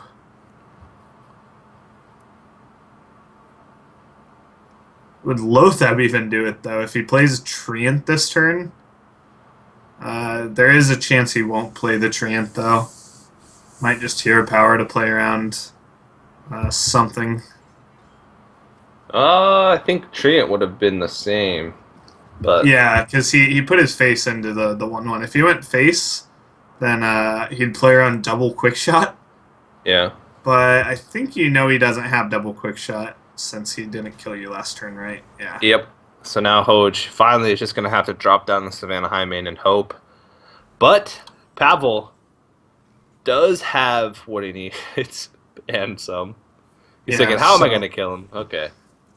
that's a big win for Pavel. I mean, it's an unfavored matchup since it's that slower hunter, but really, Hoj did have, like you said, a nice curve, but Wolf Rider on 3, significantly weaker than Animal Companion, just died to the keeper this game. And Yep. even just the keeper forced Hoj to take kind of like a trading line that didn't end up working out too well.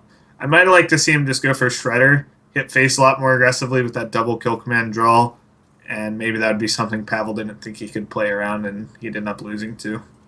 Yep. So Pavel's got to be pretty happy about taking that match. Yesterday and Friday, we actually saw Hunter just dominate Druids throughout both days. But today, we've actually seen 2 Druids take out Hunters, which is a little bit different of a trend than we've been used to seeing so far in feature number 2. So we're going to move into game number 2. It is going to be Pavel on the handlock versus Hoj, who is going to throw out Druid in place of the Hunter this time around. Yeah, this is a nice matchup for Hoj. He does have the Wild Growth. He has a keeper to deal with the Twilight Drake if that lines up correctly. Generally, this is considered pretty heavy into the Druid's favor, nearing 60 to 70%. But Handlock could definitely take it.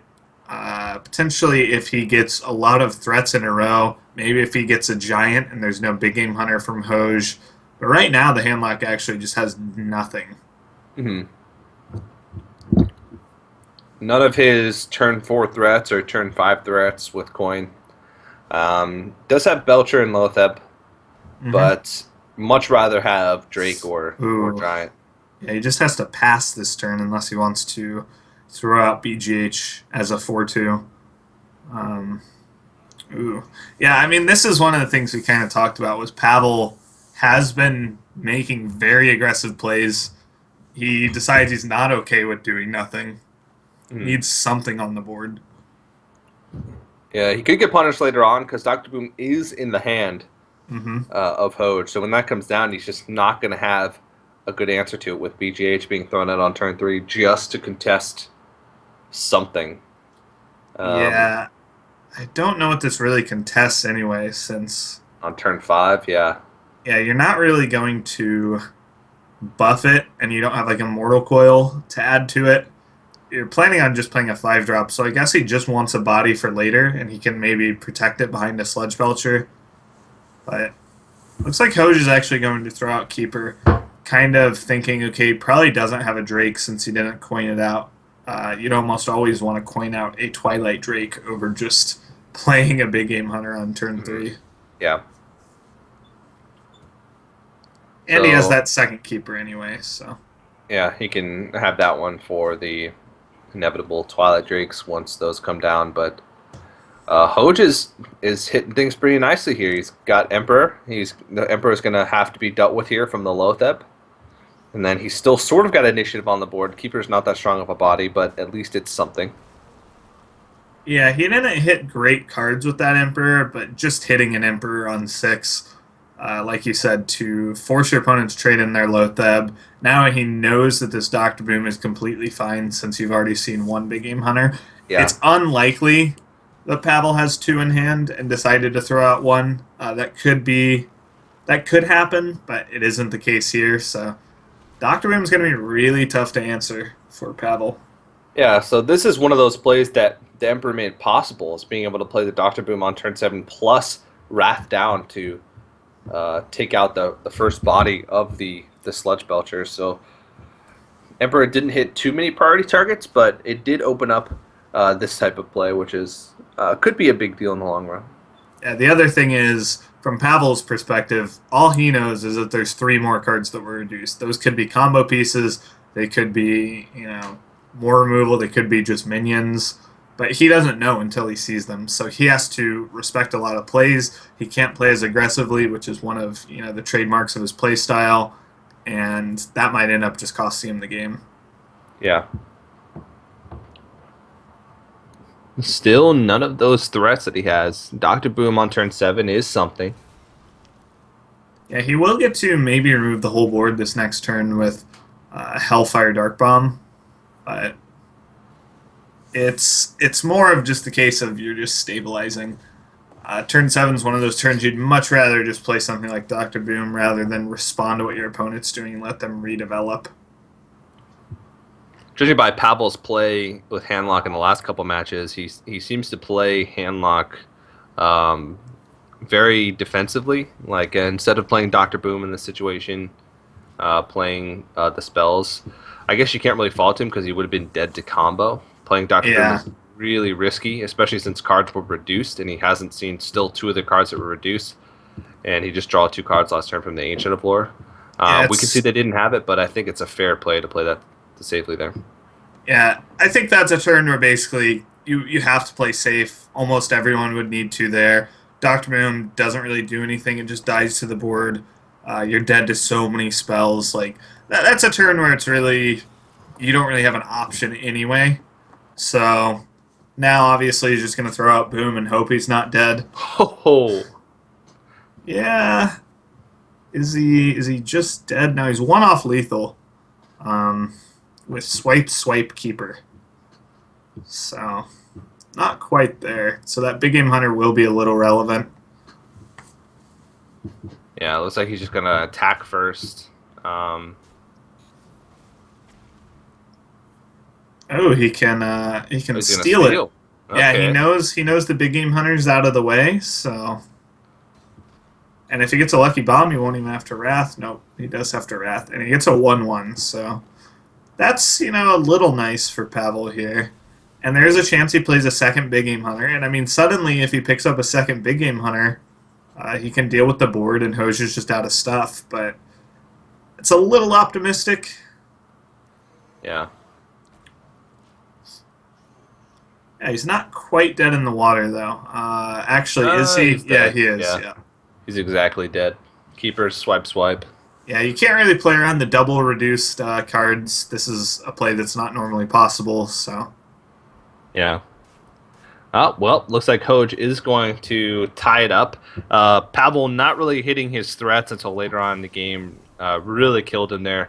Playing that BGH on 3 and then meeting a Dr. Boom on turn 7 was just really rough, something that he wasn't able to come back from. And so we're going to have a tag game. Both players now taking victories with their Druids right off the bat. So now we're going to get down to the real Hearthstone.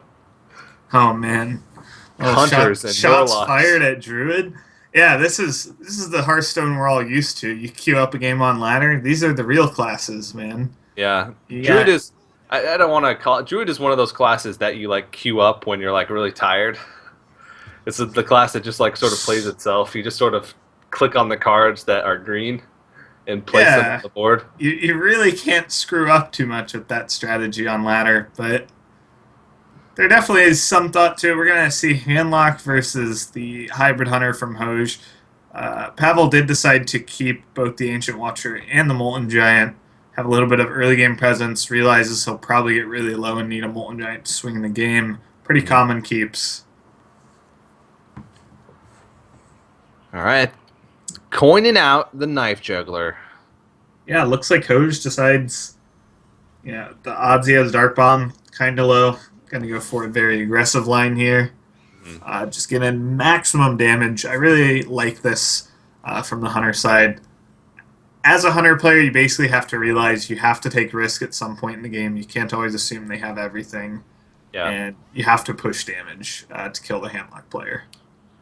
come on, Huffer. I don't know if you really want Huffer, necessarily. Well, Come on. there's Huffer.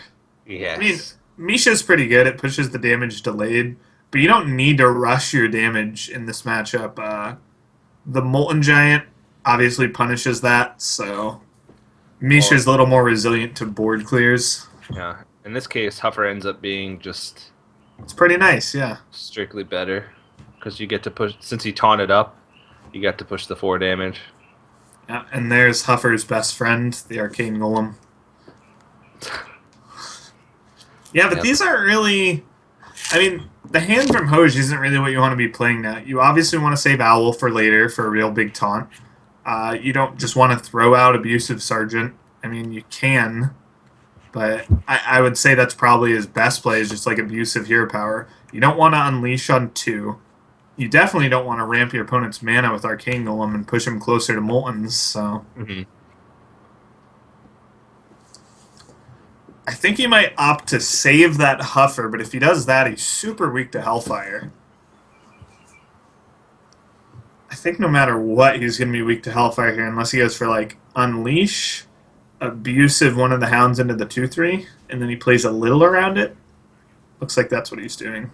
Yeah, this fits the curve really nicely as well. He doesn't weave in the hero power, but it's not too big of a deal right now, just because you don't want to get him too low before you know you can push through. He does have Owl, Ooh, and that's wow, a nice pickup. yeah, it's another wall combined with the Molten Giant.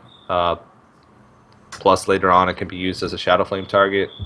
Yeah, I think Hoj is really just looking to get to his Savannah High main in a good position. And I wouldn't be surprised to see him not take his opponent down as far as possible. I mean, he's got 4 on board, 2 from the hero power. I could even see him just clearing. I guess he can't clear the Watcher that well. Arcane So, Golem into it. I mean, you know Pavel can play a Molten no matter what, but you don't really want to give him the option to Molten Sun Fury, and you definitely don't want to give him the option to Molten Sun Fury. Maybe it's going to be one of those turns where you decide you really can't play around Molten, but I think especially if you paid attention at the beginning of the game, Pavel kept that far left card in his mulligan. Wouldn't be surprising to see him deliberately not attack here. Yeah, it's actually a really tough turn to navigate. Yeah, he could just go all in. Uh, if he did 6 and played a Haunted Creeper, that put him exactly on Molten's. He'd only have 5 on board. He could win, but feels ambitious here. He's definitely, yep, just decides not to play on Molten Giant. It's going to get a little punished. We'll see how much. If he double taunts, he won't be just dead. If he heal bots, he will be taking a little more damage, but Looks like he is. Mouse over the Owl, so that would indicate he's going to go for um, a taunt. you could taunt and Shadow Flame the Sun Fury here. That would only remove 1 damage from the board, though. But Yeah. it would remove all the beasts, so Owl Shadow Flame is not really an option because then it still leaves you vulnerable. You'll still leave 2 damage on the board, and then you're dead to a couple charges. yeah. So he's just gonna go for the Owl and taunt. The Owl didn't really do much here. It just let him proactively clear off that 2-1. Yeah. Freezing Trap, not a good pickup from Hoj, but he can get through the. It's going to be really tough for him because if he gets through the Watcher, he opens himself up completely to the board clears, and then his Savannah High main can even get cleared off. Hmm.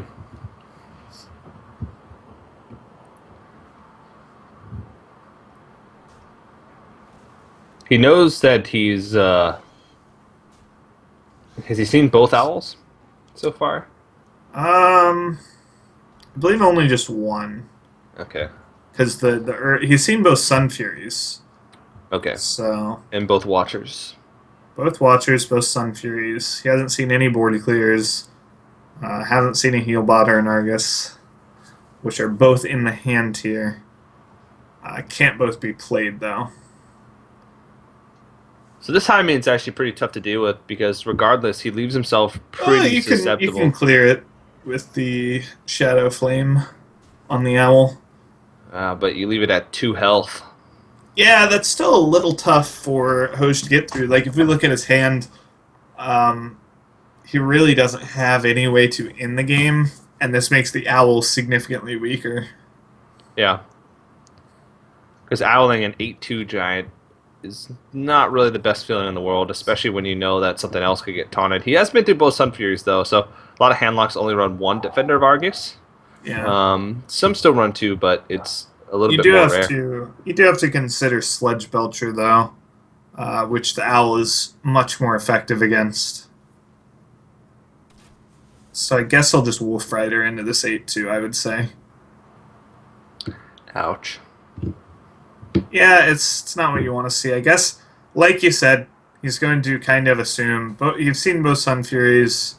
Hope he just doesn't have them. This sets him up to have a draw for the win with Kill Commander Quick Shot. In fact, it almost like telegraphs that. So yeah, we're just going to see Healbot here. As it seems to Pavel, it seems a lot more likely he would have Kill Commander Quick Shot than he would a second Charger. Yeah. But until he kills his anti-Gilbot, Freezing Trap is basically a dead card Well, in his hand at the moment. Hoj needs to get this 4 damage in now, and he's going to realize that and go for the Arcane Golem, I would think. Yeah. Even if there's a taunt next turn with Leopard Gnome on the board and 4 extra damage being put onto the face, he's gonna put Pavel at 5. So he's still going to be on like a quick shot or kill command to win. Yeah, that's the key amount here. You've seen one Healbot. There's really only Healbot and Jiraxis now that keep you out of this game. There is a second Argus, though. Oh. But it's going to be really tough for Pavel here to push 26 damage before Hoj can draw something to win.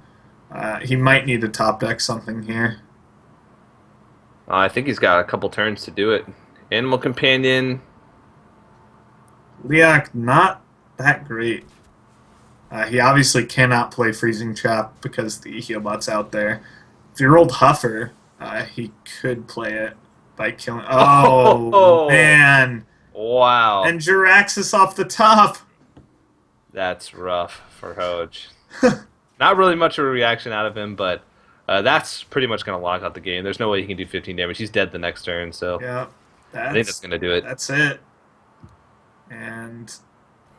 Well, Abusive Sergeant was the next card, so I think he still would have lost anyway, because Defender of Argus would have added an extra 2 damage the following turn, which would have pretty much made up for the Jiraxis. But Pavel is going to take game number 3, so he's going to go up in a 2-1 lead in this series. But so far, it's been really, really close in this one, and Hunter has not really struggled to find wins that much, so I'm sure Hoj is going to be able to do it at least once.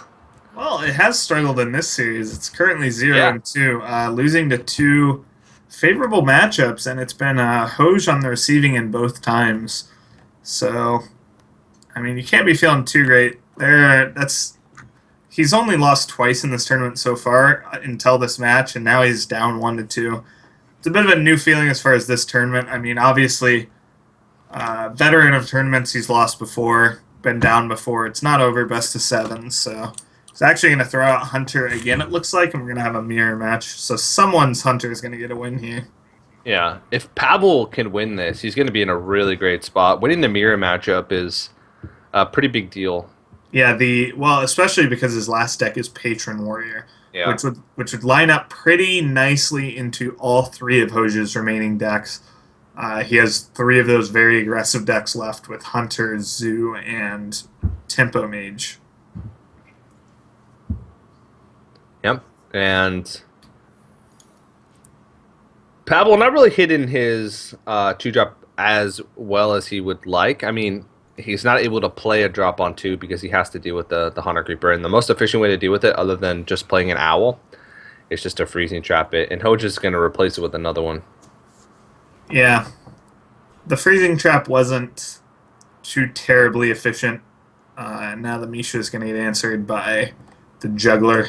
He has 87.5% chance to clear this, and just nails it on the first one. So yeah, and I mean, this is right before the Juggler Unleash turn. We don't even see an Unleash at the moment. The players by now know each other's traps, so the Juggler Snake Trap. You can't really feign an explosive trap here or anything. No shenanigans like that going on. Hoj would immediately know it's Snake Trap since you wouldn't play a Freezing Trap onto this board. Yeah, you would just go face. Just give him an excuse to go face even more. Yeah. Oh man, he can actually get the Juggler Unleash off here, and he knows that the trap that Pavel would get would be a Freezing or a Snake. So I'm not sure if he really wants to go for that. His other options basically are Juggler Hero Power or just Haunted Creeper. course, he's not going to play any of the burn spells in his hand. I feel like this is a pretty nice hand, pretty nice turn for the Unleash. You do have a little risk of getting counter Unleashed, though, going into turn 5. I feel like Unleash would have been used last turn if he had it. Yeah, that is potentially the case. He's going to get a little fortunate here that there's no Snake Trap, but I think, yeah. So he checks for freezing. He knows there's no explosive, and now he has the luxury of clearing off that last 1-1. And this is going to put Hoj into a really nice spot. Yeah, if Lothar comes down here, he can pretty much just ignore it and just keep pushing that face damage with Arcane Golem and Hero Power. So going into turn 6, I don't think you're really too worried about giving your opponent extra mana. Yeah, I think he might just go for that Shredder. He could alternatively do like Juggler Arcane Golem. Could do Arcane Golem Hero Power. I don't feel like the Hero Power is going to push more damage than a Knife Juggler, though. That's true, because double Knife Juggler will do the 2 extra damage regardless. Yep, and you set up 3 for the next turn. So decides not to mana ramp him, just playing extra safe there. Now he's thinking about if he wants to trade into this. He is in such a nice spot that he could probably afford to play around and Unleash off the top. But I really don't think you can ignore this much damage. Yeah. It's just a lot of damage on board. Even more just straight up burn his hand. I don't think Pavel's going to be able to come back in this. I think he's just dead next turn. Yeah, he actually throws out the Shredder before killing off a Juggler. A little interesting. Could have maximized his chance a little bit more, but let's see. That should just be it. He needs... No, that's it. Okay, yeah, it's 7 to 8. With the kill command, that's plenty. So 1 over lethal without any daggers. All right. Ties it up. Yeah, so that was bound to happen. Pretty inevitable that he was going to take a win. I mean, maybe not as much because you said the 2 good matchups for Hunter, Pavel was actually able to win. So he finally managed to take it, ties it up 2-2. Pavel has Hunter Warrior remaining, and Hoj has Mage, Tempo Mage, and the Demon Lock remaining. If I had to say here, it feels like these 2 decks from Pavel have been the ones that have had the most success for him and the most success across the tournament. So just looking at the one-on-ones, it feels like Pavel's in a really great spot. Yeah, it feels like Pavel's a little favored here. I mean, they both have 2 different decks. Hunter has to be pretty fine against this Demon Zoo deck, but it is a very weak start for Pavel. He is playing not only just a slow list of Hunter, but it's a lot slower than we've seen from like Hoj with the Chargers and more 1-drops, it seems like. But he did hit a 1-drop off the top, which is going to be pretty big moving forward. Yeah. Hoj, though, he's got a pretty decent hand. He's got Haunted Creeper, and he also has the Knife Juggler to be able to get a couple extra juggles once he cashes in on this. Misha would be pretty nice. Nope. Leok. Leok's okay. Yeah, so it's a decent hand from Pavel. It went from being a horrible hand to, salvageable. So Hoj, the real key card here, especially with double eggs, is going to be Defender of Argus. But other than that, I really wants to find a Void Caller to cheat out that Doomguard. Mm-hmm. Or ways to just activate these eggs. Yeah, it feels like unless Hoj picks up some nice stuff that he's a little behind. Imp Gang Boss not going to line up too well into Piloted Shredder. And if the Hunter gets to a turn where they can just play Savannah High Main and not get too punished for it, like the health totals are still pretty high, they tend to kind of take over the game. Yep. And it's looking like he's going to get to that stage because Imp Gang Boss is just really not threatening.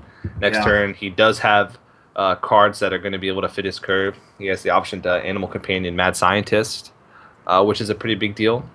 So it looks like Hoj is really just not happy with his hand, so he's just going to go ahead and Doomguard, take the card reductions, and take control of the board. Yeah, it's a nice play. I mean, it does kind of it's a very aggressive play, but the Doomguard's still going to die to that bow. The 5 face damage isn't nearly as relevant for the Hunter as it is for the Warlock. Mm-hmm. So unless he can, I think still the key card here for him is going to be that Defender of Argus. Rolling for 3 there is pretty nice. 4 obviously would have been ideal. But yeah, I mean, he's not in a terrible situation. The high main will get to come down on a reasonable board. But I think if Hoj can pick up some real gas going forward, he could pick up this game. Yeah. Decides to ignore the mad scientist for now. Yeah. And he knows what secrets they are, so Mm-hmm. um, I don't know why he would ignore it then if he knows that it's freezing and he could most likely. I guess he realizes that he's going to be trading a lot, so if he gets snake trap out of that, he doesn't want to. There we go. Ooh. Yeah. So there's the freezing. Only gets a 1-1, and now Lothab's going to come down, and it's almost. I mean, I feel like Pavel has to keep hitting face here. He will get a decent turn here, playing a bunch of minions. Hopefully, he can snipe off that Imp Gang boss. But Hopefully, he doesn't snipe off the Nerubian egg. yeah, he can get extra juggles by killing the 5/5. So suddenly, it seems like he could actually go for a board control play. But 6 damage to face is a lot. It is a lot. The 5 damage isn't nearly as relevant for Hoj because he's already seen 1 Doomguard. He can't be that afraid of dying. But yeah, he's going to go for the trade.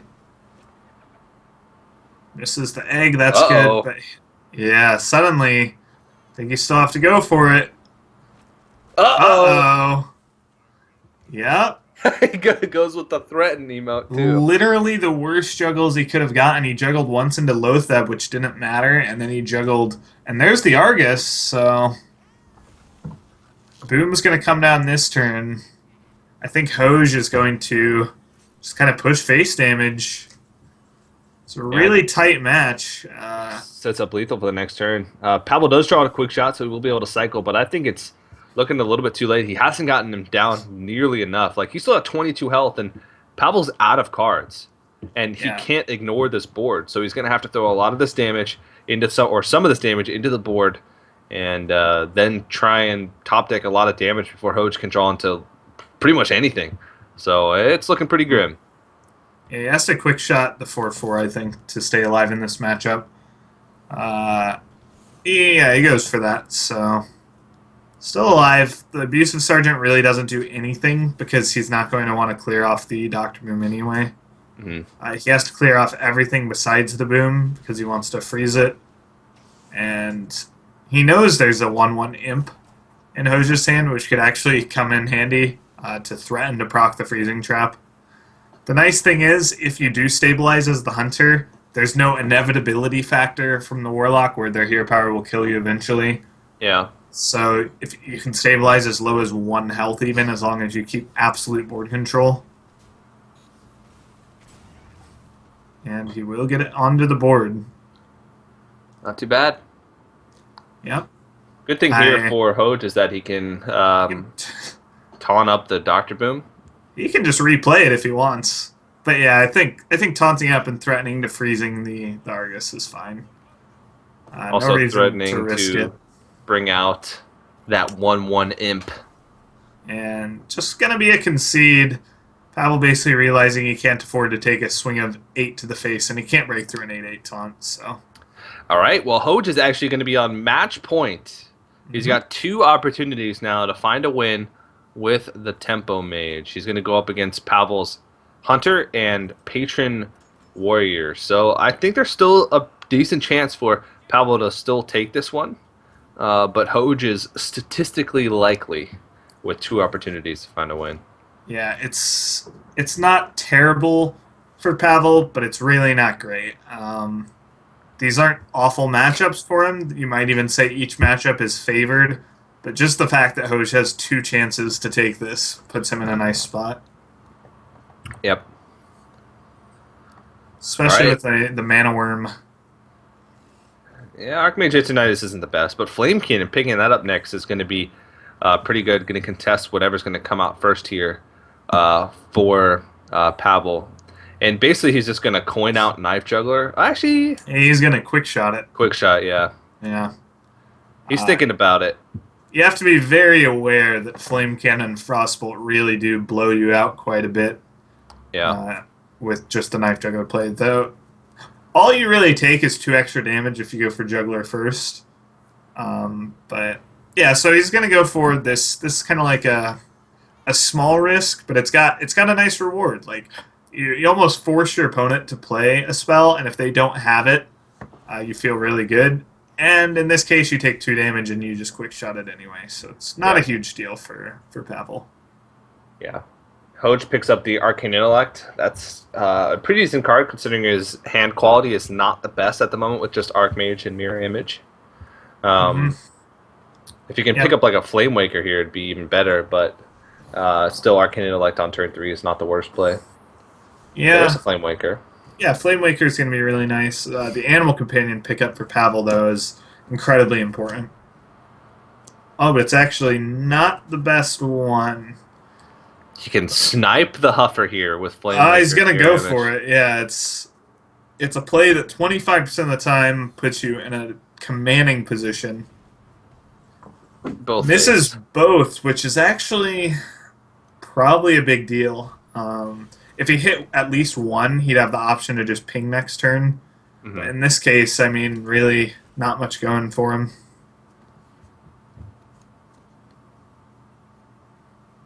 He can go for Mana Worm Fireball, or Mana Worm Yeti.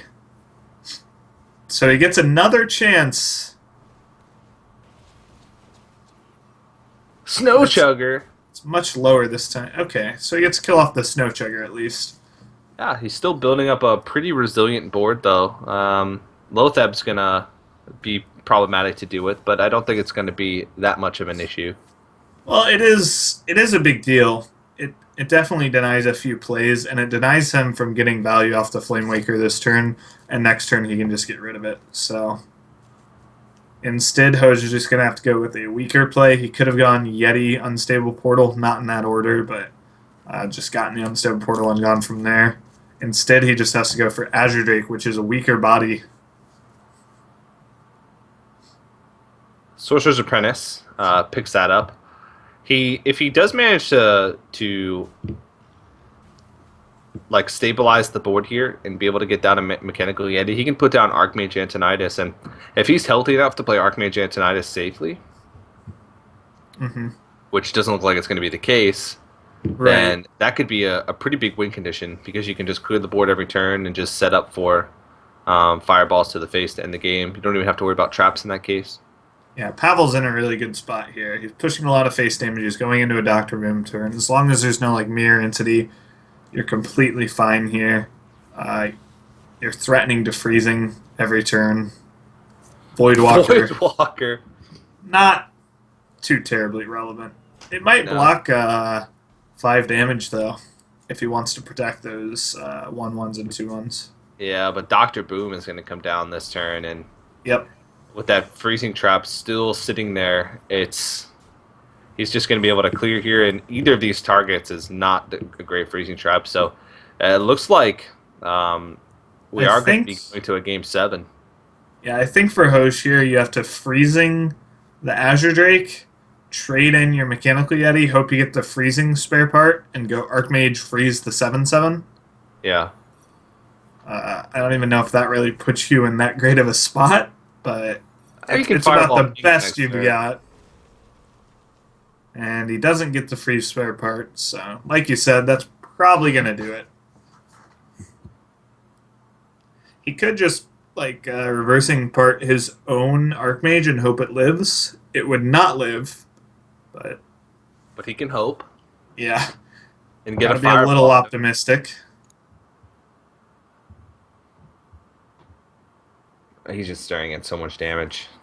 It looks like that is going to be the play with the reversing switch, but we know that it's just going to get traded in pretty easily with Abusive Sergeant and the bombs.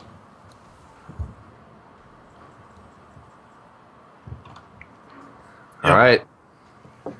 So pretty much gonna seal it up. Ouch. And 3 to the face. And it's going to be even more face damage here. Just 1. Yeah, but ones is plenty, and that's gonna do it. We are going to game 7, and it's gonna be Patron versus Tempo Mage. which, which oh man, that's going to be a rough for Hoj. It feels like uh, this mage deck is just on such a lower level than the rest of his decks. It's just so much more inconsistent than his other lineup. We talked about it earlier in the group stages and even in the semifinals. He only dropped one game with his core three, with his druid, his hunter, and his warlock, and now all of a sudden he throws the mage into the mix, and this deck has already lost twice out of 3 games that it's played. So it's it's going to be a tough matchup for him going into this, but Hoj did manage to find a win with this Temple Mage against a Patron Warrior in the semifinals. That was the deck that he did beat when he played against Dogs. So it's very doable, and it should be a really good Game 7. But here we go, match point between these two players. Winner of this game qualifies and punches their ticket to the grand finals at PAX at the end of August, and they also go home with $3,000. So a lot of money on the line. Runner-up does get 1,500, so that is still a lot, but doubling your prize pool and going to PAX is a pretty big deal for these players. Who Hoj, he's made a name for himself, but he's still probably an up-and-comer, and Pavel is definitely a big up-and-comer. Yep, qualifying for LAN always pretty big deal for, basically no matter how far you've come in Hearthstone. There are very few people that are like, yeah, another LAN, no big deal. Yeah, So, well, there are some out there. there are some, but Yeah. those are far and few between. So it's a really nice start from Hoj, and there's really not a great answer to any of this from Pavel.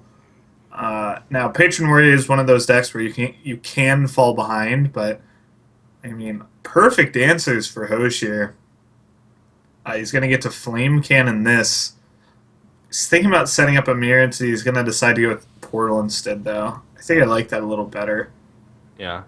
Not really anything on 4 that you're going to copy. It's probably just going to Death Spite. Yep. So 3/2 will die, and he won't be able to go Mirror Entity and Silverhand Knight next turn. Silverhand Knight's still pretty good. Wouldn't be surprised to just see that this turn along with a ping.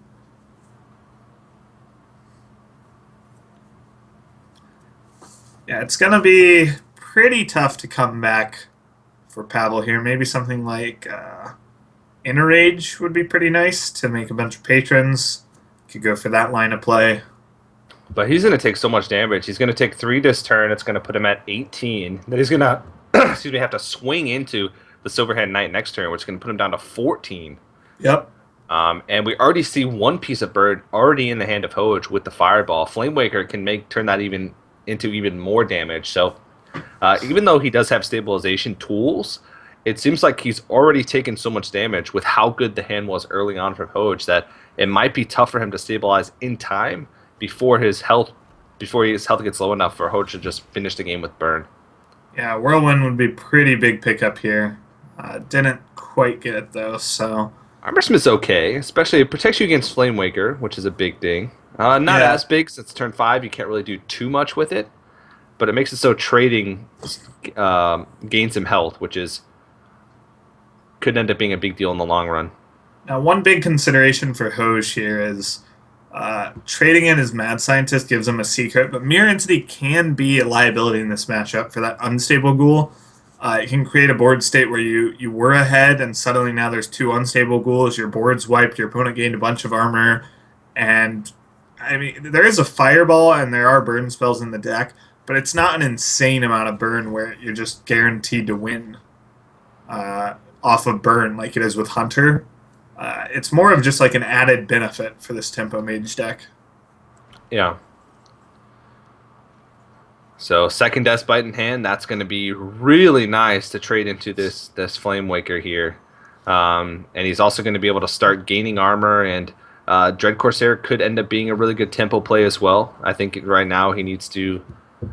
he's going to think about whether or not he needs to start worrying about using that as just a big tempo damage blocker as opposed to more damage later on. I think that's a smart play. Wonder if he's going to Inner Rage as well. Looks like no. So he is going to gain a lot of armor off Armorsmith. We can't really see Hoj's hand right now. We do know he has 1 Fireball, a Mirror Entity, I believe an Arcane Intellect, and The Archmage one other Antonidas. card. Archmage Antonidas, yep. So Archmage could be pretty huge going later into the game. If Hoj can pick up some of those spare part generating cards, we'll try to get his hand back as soon as possible so we can check out those cards. Yeah, we got his face back. Yeah, but I mean, for Pavel, it's definitely you're just trying to stabilize. For Hoj, trying to find some way to keep in the game and burn your opponent out. Yeah. He's running out of time here. We should have the hand back up in just a few moments here. So for right now, we'll just continue to role play as Pavel. Oh man, yeah, he has to ping off that armor smith twice, which is just a lot of armor. I mean, oh wow, he can get so many patrons and so much armor this turn. You do have the one consideration Pavel has to think is, do you really think Hoj would run Flame Strike? I don't know, but you kill off the rest of your board, so you're sort of just replacing the cards that you do have with Yeah, but patrons. you get the armor, you get the patrons. I like it. I mean, Yeah. this board's really weak right now. The patrons would be a lot more powerful. They'd threaten a lot of plays. You'd heal yourself out of complete burn range. You're not really in that range right now. You could just Emperor, but yeah, it looks like it's going to be that really powerful play here. He could choose not to Whirlwind and just go for maybe Cruel Taskmaster. Nope, he's going to Whirlwind, going to get all that armor. Wow. And Hoj's hand is not really that great here. He's got a lot of expensive stuff, Yeah, which is not going to help him much. That's 4 patrons. He could make more. I think I'd like to see him make more. Yep, he makes more. This does table lethal. It's 21 damage. So Hoj cannot afford to just play something like Doctor Boom. He has to start pinging off these patrons somehow, and I don't think he can. No, he can like play Mana War and Mirror Image to try and block some damage, but then he's only left with 5 mana, so his play is like Flame Waker Ping. But Flame Waker is actually a liability because it locks him up from using spells the next turn because he just doesn't want to spawn more patrons. Yeah, I guess it doesn't really matter at this point because the board is almost full, but still, this is looking grim. I think the patrons. Yeah, it's looking grim. TJ, good one. It's the patron play was really the key here. I think it's developed a much stronger board than he had. The 1 health targets are super susceptible to Flame Waker, and now he's just created a board. He's at a health total he can't be burned out from. He's got a board that's going to kill his opponent, and his opponent has nothing he can really do about it. He can taunt up to stay alive for a turn, but really, what does that do? So, Yeah. Well, here come the taunts, and so he's going to have only 16 showing right now. And that doesn't do it because of the way he can't really spawn extra patrons, and he can't play that loot hoarder. So it's not quite over. yeah, but It's pretty much, yeah. Unless he's got a Flame Strike hidden in there somewhere. Mm-hmm. There's some guy watching. He's like, "This is why I play Flame Strike in my Tempo Mage deck." Yeah. Ladder Tempo Mages. But Flame yeah, Strike wouldn't even clear the board; it'd still leave the Emperor. yeah, All and right, that's he it. goes ahead and concedes, and Pavel punches his ticket to PAX. He's going to be the second player. He's going to join, I believe, Kalento. Kalento did win the first one. And so 2 Eastern European PAX. players going to PAX so far. Yeah. All the way across the globe. I guess Kalento doesn't live there anymore, but that's really exciting for Pavel, a guy that is known to be sort of a ladder hero who hasn't really had his breakthrough. He played super well. His deck choices were on point. You look at his deck lineup, those were the decks that had the most success so far in the tournament. We were a little bit questionable about the Druid, but it ended up working out for him today. He took a couple wins over Hunters, which ended up being what brought him here. And after a really close game 7, he managed to stabilize and push through with those patrons. So big congratulations to him. $3,000 on top of that as well. Yeah, I was really impressed with his play overall. I thought he made a lot of really intelligent, just not just singular plays, but deciding how he was going to play out the entire game holistically, based on the cards he had in his hand, based on the cards his opponent was playing, and what he thought they had. We saw a lot of really aggressive patron play from him. We saw a lot of really aggressive play from just every deck he had. And that's basically what it takes to get here. One of the most popular strategies in the game, and made him a winner today. Yeah, and Hoj will not go home empty-handed. For taking second place, he will get $1,500, which is still quite a bit of money, and he'll also get 16 Geico points, which is a substantial amount. So taking second place in the feature also lines you up quite nicely to be one of the front runners to making it through 2 packs through points. So I'm sure Hoj is going to be trying to place highly in those open qualifiers as we go forward to try and rack up some more Geico points to put himself in a good position to go forward. And speaking of the opens, Chalky, you've told me that you're not going to play in the NA qualifier tomorrow, but for those of you who do want to play, Chalky, where can they go? You can head over to liquidheart.com. We're only halfway through this entire summer circuit. There are 4 European events, 4 North American events. The European one is tomorrow, and the North American one is on Wednesday. And after that, there's still plenty more. So we have 2 more feature tournaments. You could find yourself in this tournament. You could find yourself punching a ticket to PAX just like Pavel just did. So be sure to go over to liquidheart.com and sign up for those. Yeah, each of those has a $250 prize pool as well. So we do broadcast the final 4 of each of the qualifiers. So you can find yourself on a broadcast as well if you want to try and make a name for yourself in the scene, maybe win some cash, some world championship points, and find yourself at PAX. Also, make sure you head over to geico.onog.gg. We want to give a big shout out to Geico. They are the title sponsor for this event, working with One Nation of Gamers to make this all possible. So if you want to show Geico how much you appreciate them, you can go to that website. You can get a quote. It really gives Geico a good gauge of how many people are supporting them and their endeavors in the esports scene. You can also enter in to win an official TSM PC.